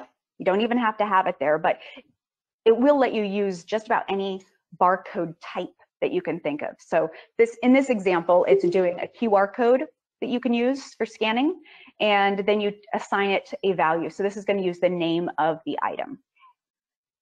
Free marker is more how you reference fields. So in free marker, if I want to reference a field, the basic format for that is record.field, and then you have the curly brackets around it and a $sign. That is how you do that. If you are looking for the label of the field, you add an @ label at the end of it. Now that field's label doesn't always appear as you expect it to, so you can hard code in what you want for that label as well. So an example would be record.entity. So on a lot of these transactions, you start with record, and then it would just be the entity that's on that record, and that will give you your customer, which would be the treasure chest. There's also sublists that you can use on PDF. So when you have a sales order, your sublist would be all of your line items. Now, typically what you'll do is you'll use this bottom one, this list. So that will make a list of items so that it will loop through that list as you are doing it. So if you say, I want to see these fields, it will loop through the list and show you those fields for each of those line items. The one above that has the brackets with 1 in it, that is another way to reference it if you have not done the list call. And I've used that more in the header space. I'm trying to reference a very specific line. The problem is that if you call line 3 and you don't have you don't have 3 items on that sales order, it's not going to give you the information that you're looking for. So that list, calling for the list, is actually used a lot more often. And then if you want to link, so if you have the customer, you might want to look for their email address or their phone number that you want to pull onto the form. So you can do joins by just adding a dot after that. Okay, so again, we're looking at the standard form and what we want to change. Code. Okay, this is the really fun, dry area here. So what I had wanted to do was I wanted to size the logo so that it was smaller, because as you can see here, it takes a bit of space. I want to make enough space for the address to actually fit up on that top line. So this here is actually giving you the code that was used for this. So what I did to make the logo smaller was I added this area that says height 75% and width 75%. So you've got a logo, you've saved the logo. When you go to print it, I've had logos that fill up more than the page, and people don't know how to resize that in order to get it down smaller. So you can just change what the height and the width is. If you want to keep that ratio the same, doing it by percentages works great. If you know the pixels, you can also use pixels for that. So it provides a lot of flexibility there in how you size it. I like to use percentages because then I don't have to worry about my my ratios. I have had logos that have been loaded that I actually have to use different percentages because it warped in what they loaded up there. I also want to separate the address into its own cell. So it right now in the original code is basically saying logo, company address. It's all in one field, and it's not working that way. I want to have enough space for that address to be able to display properly. So I've taken the information from up above and I've added it into its own row. TD, TR are things that are used a lot. So right here you can see it has TD. T is the table. So if I have TD, that is the table data. So it's basically a cell within my code, within my table. TR would mean the row. TD is the data. So I've separated that out so it has its own TD around itself. And I have used some free marker to be able to say, I want to replace the words United States with a blank. So if you're a company, whether you are doing business outside of the US or not, if you don't want United States to show up on an address if it's in the United States, besides the fact that you can customize your address form, but you can also do it here. So if you have addresses that have the country code on it and you don't want it to show United States, this will replace United States, but Canada will show up in your address, England, any other country will show up. It's only United States that will be suppressed and not show up there. We then are basically going to be doing the same thing for the ship address. So you can see down at the bottom, it's a little blurry, I apologize for that. On the ship to address, we use this replace United States. And so on the ship to address, United States is not showing up. We didn't do this on the bill to side, so you can see United States still is showing up. So if that's something that the customer wants, they don't want to show that, this is an easy way to do that without having to update all the addresses. Now, this is the total box. So we had that big total box and we wanted to remove it. So up above, you can see what is highlighted are those that are referring to that total box that I wanted to remove. So all I did is I removed that entire line that's in red from TD to TD.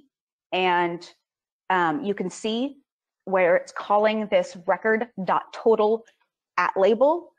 The total is the box that I'm removing. So I removed both of those, and then my code at the end did not have those in it.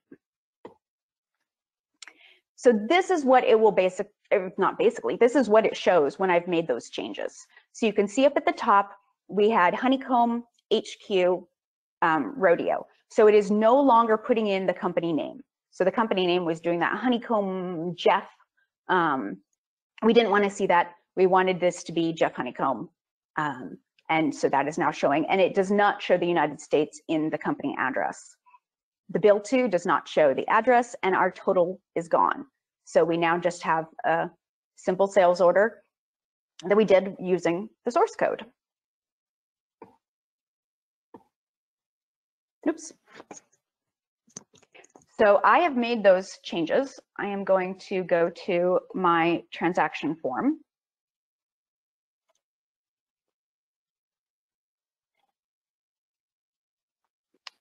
And if I go to my demo,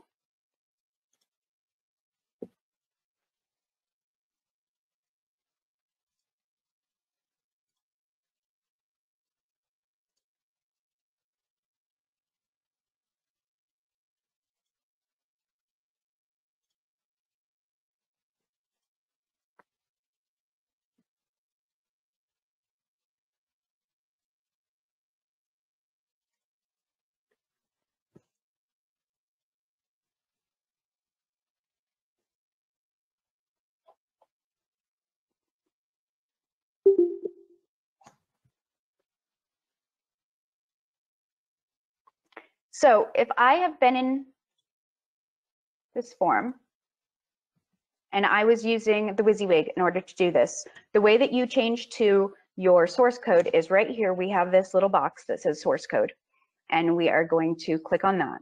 You will get a warning that says, be aware the template editor may not function properly if you switch back to Wysiwyg mode after edits have occurred in source code mode. Some people do like to go back and forth between Wysiwyg and the source code because they like to see this visual way. I don't typically do that, so I'm not bothered if it creates an error or not. Once I go to source code, I stay in source code. So here is the actual code. So you can see from that document we were looking at before where we were talking about what the layout looks like. We have our XML version information up here at the top. We then have our PDF. We have our header information. We have our macro list. When you are Googling something of, okay, how do I do this? It will usually give you a snippet of code. So it's helpful to kind of know how this is structured so that you can find that information.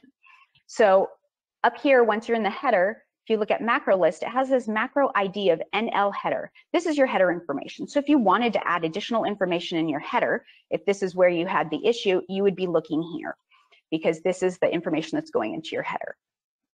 This macro is for the footer. So if we wanted to get rid of the barcode, we could get rid of the barcode here because this is the footer and this is where we would target.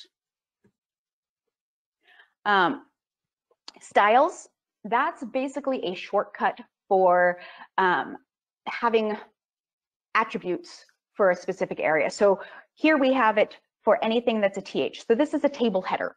So if in my headers, I wanted my font size to be 10 instead of 8, anytime I use TH, it's going to then have a font size of 10. Anything in here. So it's going to be bolded from font weight. For the size, it's going to be 8. Vertical alignment means that it will show up vertically in the middle. You can put padding around your boxes, around your cells. A background color, this is a gray. And then the color of the actual font. So if I wanted to change my font for my headers, or I wanted to change the background color, you can do that here. And every time you use TH, it will use that value. So it's kind of a shortcut to get there.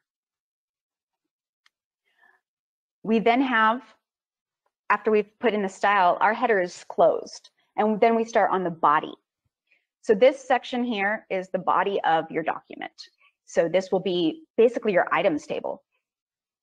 At this very top here for the body, it talks about what header are you using. And up above, we said we were using the NL header. And then you can say how big you want your header to be. So right now it shows the header height as 10%. Sometimes you might have additional information in your header. You might want your logo to be bigger, and you may notice that things are overlapping. You know, all the items are going over your addresses that you have in the header. This is how you would change it. You could make your header bigger. You could make that 15% instead of 10%. And same with the footer. Right now it's at 20. At 20, you can change that to bigger or smaller depending on how big your footer is, and it will just let you use the best real estate from the page without making things look too crowded. Here for all of this information, you can see we have some tables, and then we have the information for each of these tables. So this is all what is going to be in the body. We have some logic here. So this is saying if there's content, you know, if my record has lines, which a sales order would have lines, but you still put in the logical clause because you want to make sure that it truly does and that it's not going to be printing something it shouldn't. So this will say if my record has items, it will then go through and it will look at, it will give a list of my labels, and then it will go through and it will give me my items, with the description, the quantity, the rate, the amount. It will show that as I would like it to show. And then at the end of that, you can see we have closed the body and then closed the PDF. So I am going to save this. What did I do? This is one of the errors that I mentioned. So here we have error on line 20 in the column. And so it's saying that in column 20, line 86, we it encountered an and, which is an ampersand in here. Now I am going to, oops, you can do an undo here. So I'm going to do a Control Z because I had just deleted and I wasn't paying attention to what else I had done. So, so I'm going to save this. And then when I go here to my transaction, I'm going to refresh this again.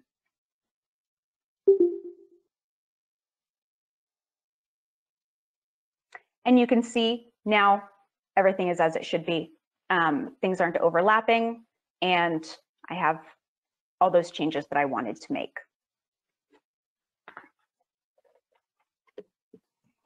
There are some tips that you can use. So for people that are using PDF, if you did not know some of these before, they can be very, very helpful.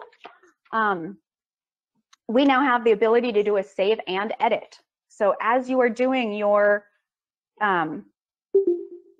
PDF, if you want to save this and not exit out, if you do save, you end up on that long list of all of your PDFs, and you have to go through and you have to click it again in order to open it up.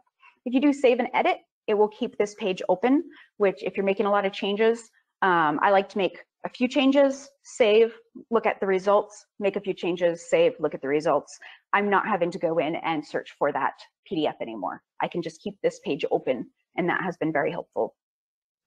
Another one is refreshing. So it took me, I think, a year of doing PDFs before I realized that I could have this transaction here, and I can just do a refresh, and any changes that I have will just show here, and I don't have to keep printing a new one. I don't have to keep, opening the transaction back up and hitting print.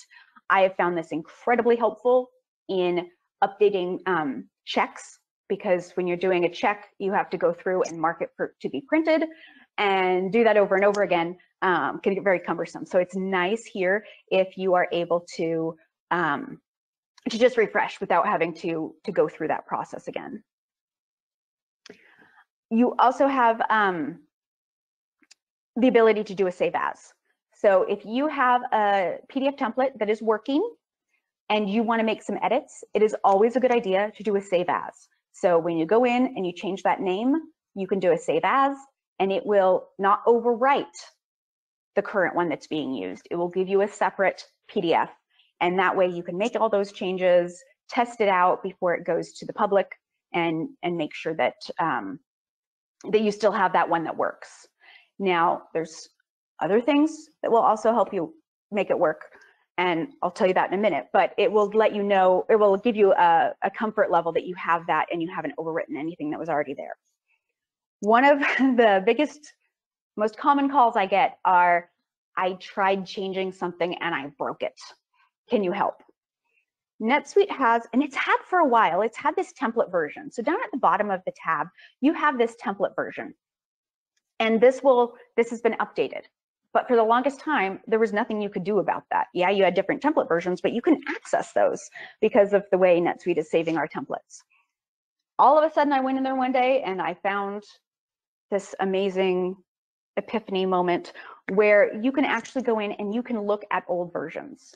So sometimes when I get that, oh my God, I screwed it up, I don't know what I did, what I will do is I will go into that PDF, and when I'm in that PDF, at the end of the URL, I will add ampersand version equals, and I will go back a version. So if somebody comes to me with version 7 and says I screwed something up, I can go back to version 6, test it out.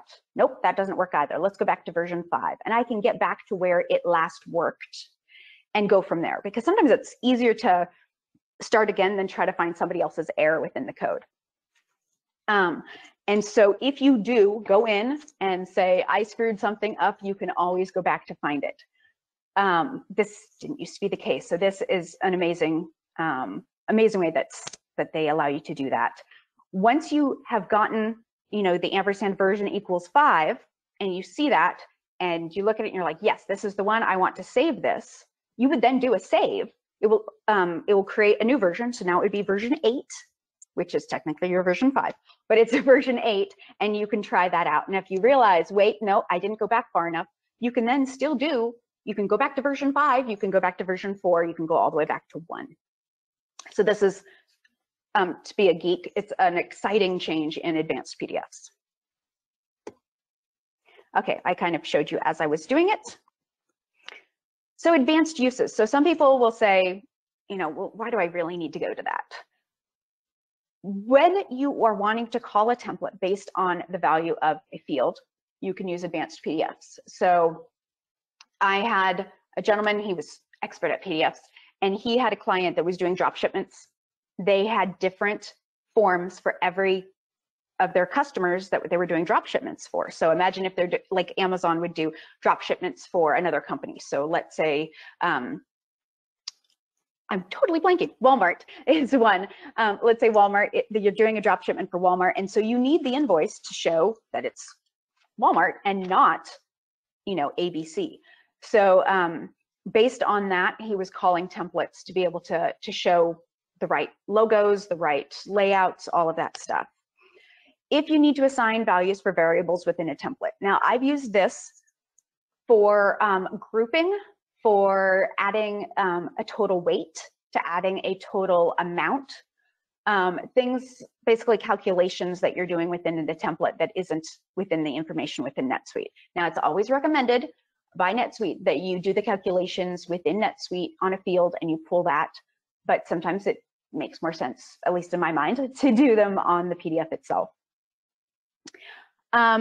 You can call another PDF to attach terms and conditions. So I've had clients that they have a beautiful PDF template that they already use, and they always have to just print that out and staple it on with their invoice. You can actually put that template within NetSuite, within the file cabinet, and call that to attach. So when you go to print out a sales order, it will do sales order terms and conditions, sales order terms and conditions. So that will pull it as it needs it. And then you can also do the terms and conditions within the template. So I've got an example of that in a moment. So this was a template that I created, and this client they required a detail for their customer statement. This was prior to being able to do the invoice grouping. This was just, they had a bunch of invoices. They wanted to send a statement at the end of the period they were working with the client, but they needed some of those details. So to do that, what we did is we actually created a saved search. So any saved search that you have created, you can actually modify the layout, how it prints out, using advanced PDFs. So we did this using a saved search. You have to make sure that everything you want on this template shows within your saved search. And I was able to group it by the type. So you can see we had advertising production, art production, internet advertising. So it was grouped that way. And then we have subtotals for each of those. So I had to use some totals there as well. This one here, I had a client that they were working in both the US and Canada. They had clients that were speaking French and English. They had clients that were getting bills in both USD and Canadian dollars. So in order to do this, we used the translation, but I don't know how many people have worked with the translation. It doesn't always translate the terms properly. So we used the translation, but then we had to put within the PDF things like, if the language is French, then use this header because they didn't like the translation that I had originally come up with. So there were a lot of logical statements in there. We also had the issue of, what country the customer was in. So they had different remit tos if the customer was in Canada versus the US, but they also had different remit to if the currency. So they had their Canadian dollars going to one bank, they had their USD going to a different bank. And because the information down at the bottom about where to put where to remit this to, that isn't a translation from a form, that is just text. We had to then do a logical statement of, if French, then type this, which we got the translation from a French speaker. So it allowed us to do all of that. It was a lot of nested if statements. So it got kind of complex. So I was really praying they didn't have any other conditions because they kept adding some. But this turned out to work well for them. Calculation. So I had a client that asked for basically a customer statement that looked like an aging. So in here we had to, similar to what you do like in a safe search, case when this, the date is within this date and that date, then show this. I was able to come up with that. And then I had a total line, which was a calculation. And then of course the total amount due. So some of these layouts that people ask for that might not be the usual layouts. If you have enough knowledge, you can make some of these work. This one took me actually quite some time. It was very difficult, and then they didn't want it after that. But I still was proud that I was able to make it work. This is an inventory count sheet. They wanted barcodes on their count sheet, and they also had additional lot numbers. So they had possibly a lot of lots in each bin. So they wanted to be able to have the lots, they wanted to have notes. And so we added additional lines for them to be able to do the count as they were used to doing it, to make it comfortable for them as they were making their change to NetSuite. Terms and conditions. So this one actually was one that I created within NetSuite. So it wasn't attached, using some HTML code to be able to do the lists, the indents and the list numbering. We were able to do this for them. I think we ended up using like size 4 font to get all of that on the one little page. We had to tell it that we didn't want this to break up. We wanted a page break before this. They didn't have it formatted in a nice PDF prior to this. So this is how they wanted their information, and they were happy with this. But you can, do these indents, you can do bullets, you can do numbers and the A and then the 1 and then the little a. So you can get all the way down as much as you need to in here. This one was way beyond my abilities. We actually had a developer for this, but he used the functionality of advanced PDFs.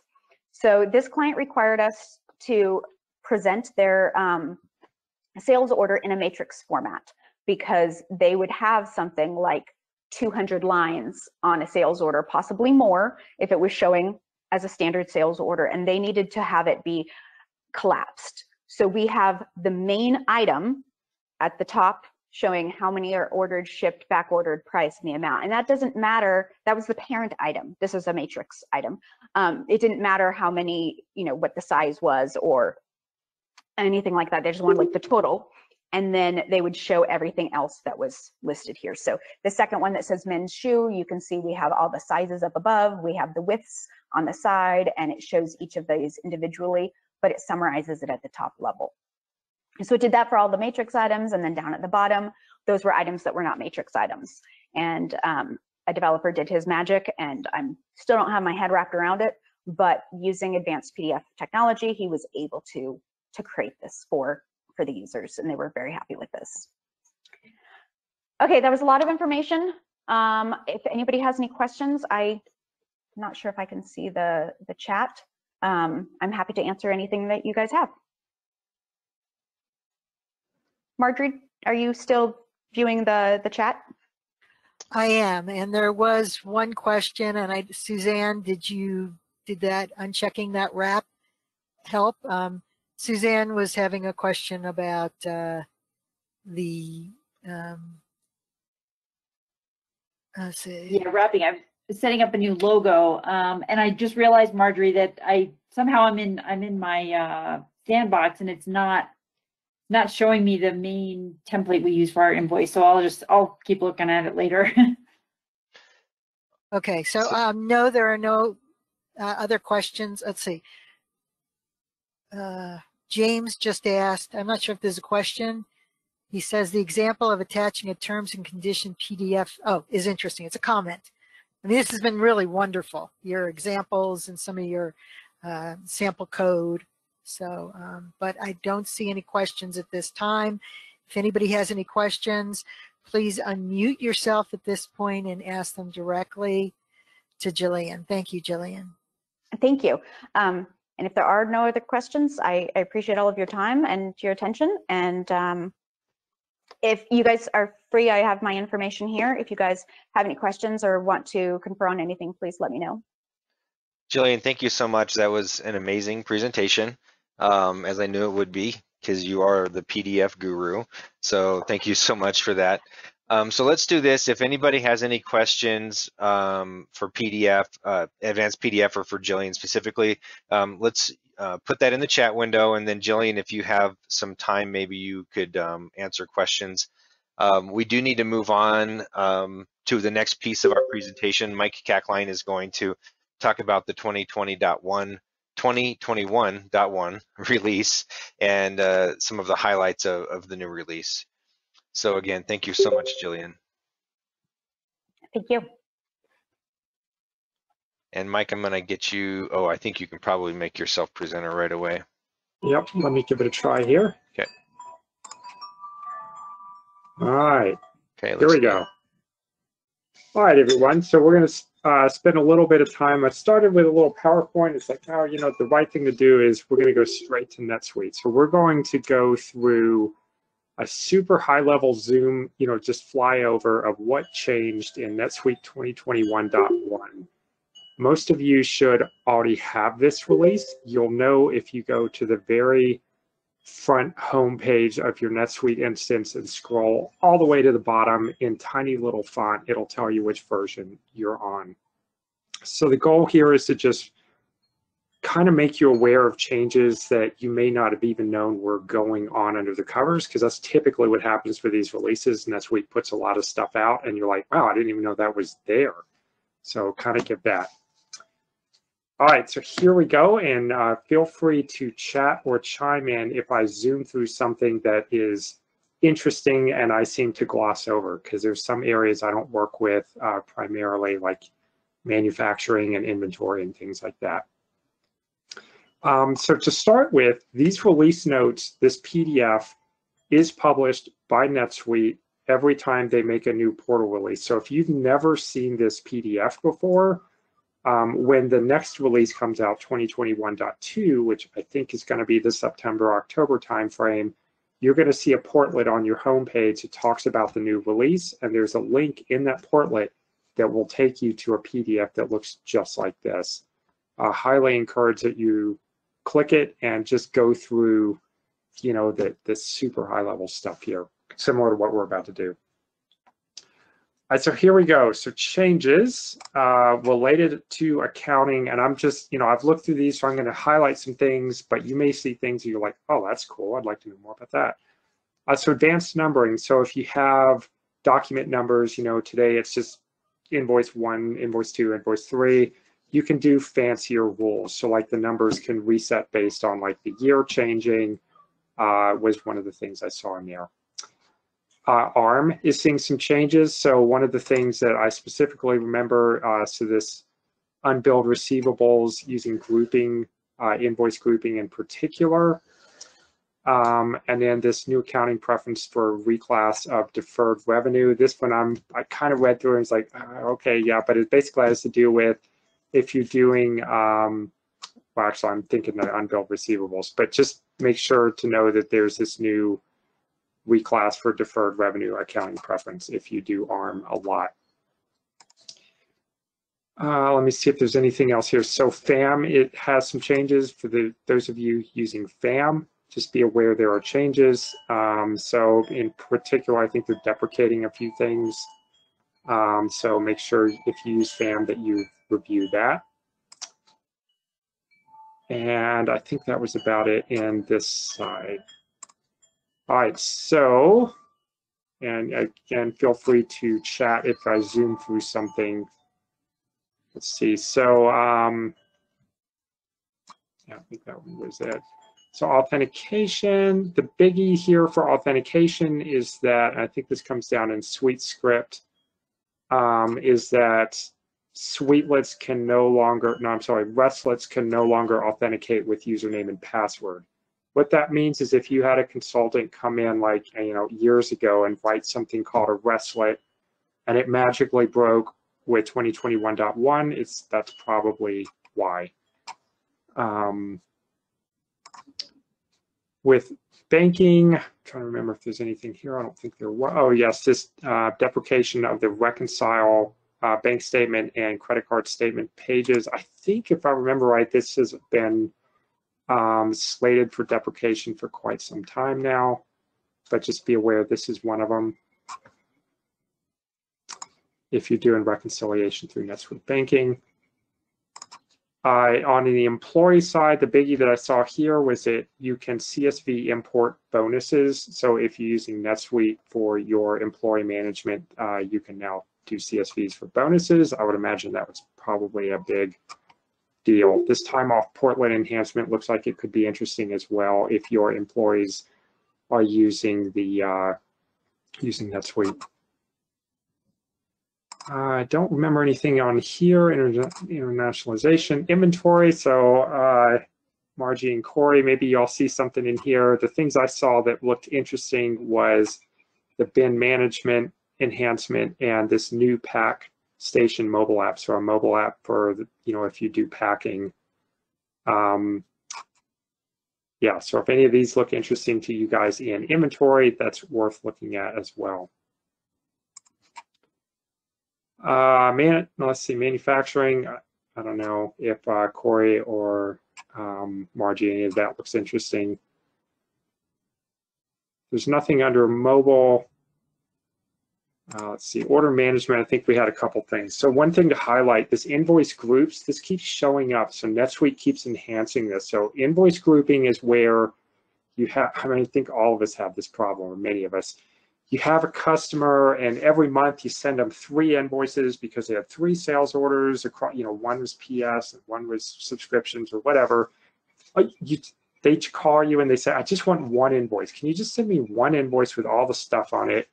And back in 2020.1 or 2, somewhere in there, NetSuite introduced this concept of invoice grouping, where you can do just that. You can create what's called an invoice group, and then you can get multiple invoices and stick them into the group, and then render a single PDF for the group that has everything in it.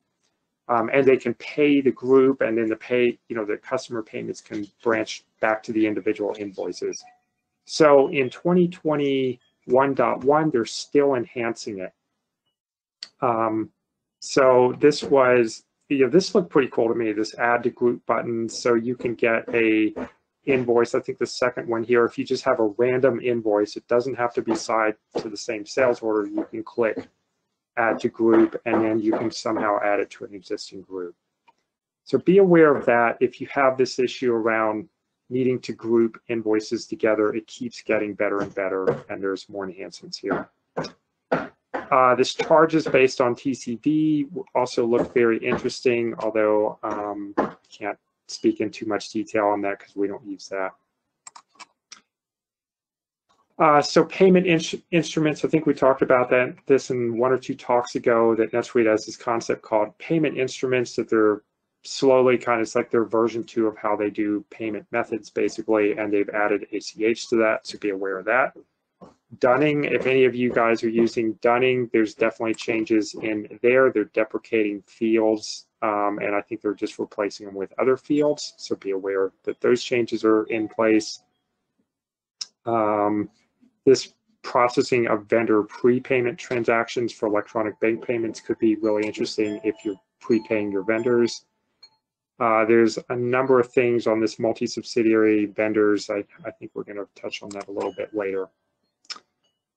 And oh yeah, the deduction and chargeback management. This is something I personally hope I really can look at some point. But NetSuite has this bundle that can supposedly do small balance write-offs and chargeback management. So here they have more features that they're doing in that bundle. All right, so that is that. So as far as projects, so this is SRP and project management. This one's near and dear to my heart. So they have a one-liner called Content and Experience Enhancements. If you are using SRP and projects in NetSuite, there's now a checkbox that's a global default that changes the UI and how things work. But more specifically, if you have any customizations on top of SRP that does jQuery, this checkbox breaks all of your customizations. And this checkbox will be, it's optional in 2021.1. It is mandatory in 2021.2. I think most of you, this won't affect you, but it sure did impact us. All right, so vendors. The biggie that I remember here that most of us could probably be interested in is if you have multi-subsidiaries, so you're using one world and you have multiple subsidiaries. In the past, vendors, I think you had to create a different vendor record for each subsidiary. And NetSuite now supports a single vendor record with multiple, could be associated with multiple subsidiaries. So I don't remember exactly where that is, but that is in here somewhere. I think that's in the centralized purchase and billing. Tax. Wait, oh, before go you on. go, Yep. you missed my favorite feature for this okay. upgrade. That's the default vendor payment account. Okay. So that's really key because I had, you had to do a workflow before, but now you can just say this vendor gets paid with this credit card, this vendor gets paid from this other credit card, this vendor, how are they paid? And it automatically pops up and you don't have to, you can get rid of your workflow or you can get rid of manually having to remember to change that by just putting it in the vendor payment, in the vendor record directly. Very helpful. Cool. Thank you, Margie. All right, taxes I'll skip. There's usually this kind of stuff of different country specific. So the UI, so advanced notice of browsers. All right, so like in a nutshell, if you're using Microsoft's browsers, you probably don't want to. At least that's me, the developer speaking, but that's basically what they're saying. And then older versions of Safari, don't use those either. The other thing is I don't know if y'all, long timers remember a lot of forms had this button called reset. So like if you're creating a sales order, you could click a button that says reset and it'd clear everything out. So it looks like they're moving away from that concept. So just be aware of that. I'm going to skip through the Suite Commerce stuff because A, I'm not very knowledgeable to talk through it, and B, I don't think a lot of people use it. Maybe some of you do. Be interesting to know. The Suite App distribution. So this is where basically, from what I'm reading, is NetSuite used to have a global, everybody could see it, like NetSuite Suite App repository where you could put Suite apps, and now they're saying if you want a bundle, you put it on your own account, and then you just deploy it from your account to your account. Or if you have friends, you deploy it from their account to your account. That's the basic gist I've read out of this change. Let's see, Suite Analytics. So this is like Suite Analytics Connect. This is where if you're using ODBC and JDBC connections, and I don't remember anything real major in here. CSV import, the biggie was the bonus import if you do an employee records, and then there's a lot of planning stuff, which we've seen a lot of activity from NetSuite for planning in the past.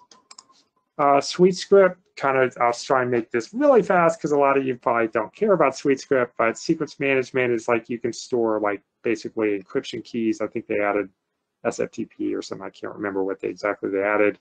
SuiteScript 2.1 debugger, that's kind of a big deal because NetSuite's moving to this new version of SuiteScript called 2.1, which is almost the same as 2.0, and it is backwards compatible, fortunately. This current record.get subrecord behavior change is worth mentioning if you have custom records or if you have custom scripts in your instance, and this is just one of those really subtle changes, like the way the code used to work. It used to return null, and now it returns a value. And there's definitely a potential where scripts that weren't super clean in how they were written, if they use that default logic, they could start behaving really strangely. So if you have customizations in your instance that seem to just magically change with 2021.1, especially if you were editing a record an existing record and it had to do with line items and subrecords, you may want to have your devs look at that. Let's see what else. So the asynchronous server side, that could mean faster scripts for us at the end of the day. And I think that's it here. SuiteTalk, Suite Cloud SDK. Let's see, I don't think I want to cover really anything there because that's super, super duper geeky. All right, we'll go back into, so specific NetSuite suite apps. Let's see, I think that was, yeah, you got the FAM changes.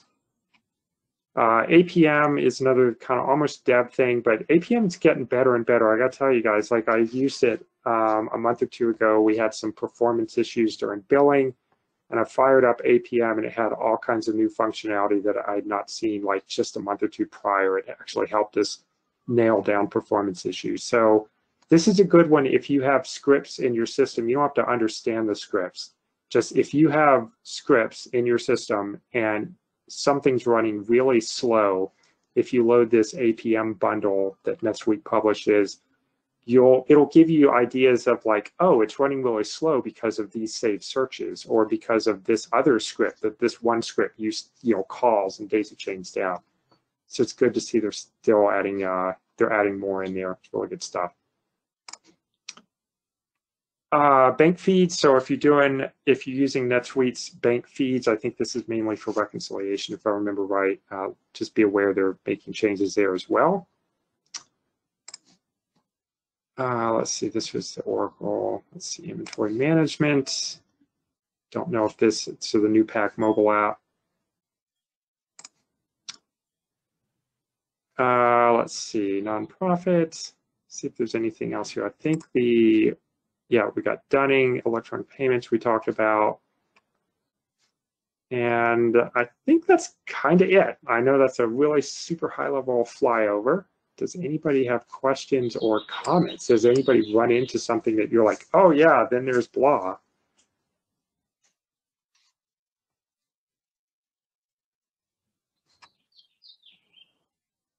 No, okay. Yeah, I haven't seen any major gotchas yet.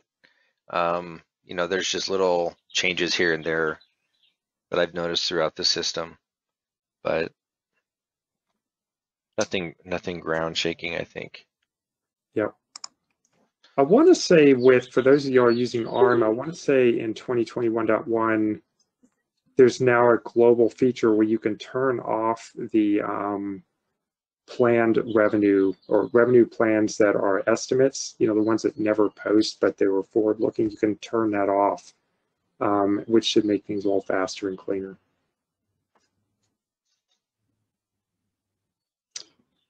All right. Well, thank you very much, Mike, for going through that. And so we have some time left. We can open it up for user group questions. If you have any challenges or questions or problems, we can, as a group, try and help point you in the right direction at least. So you can either post it in the chat window or you can unmute yourself if nobody else is talking and ask a question.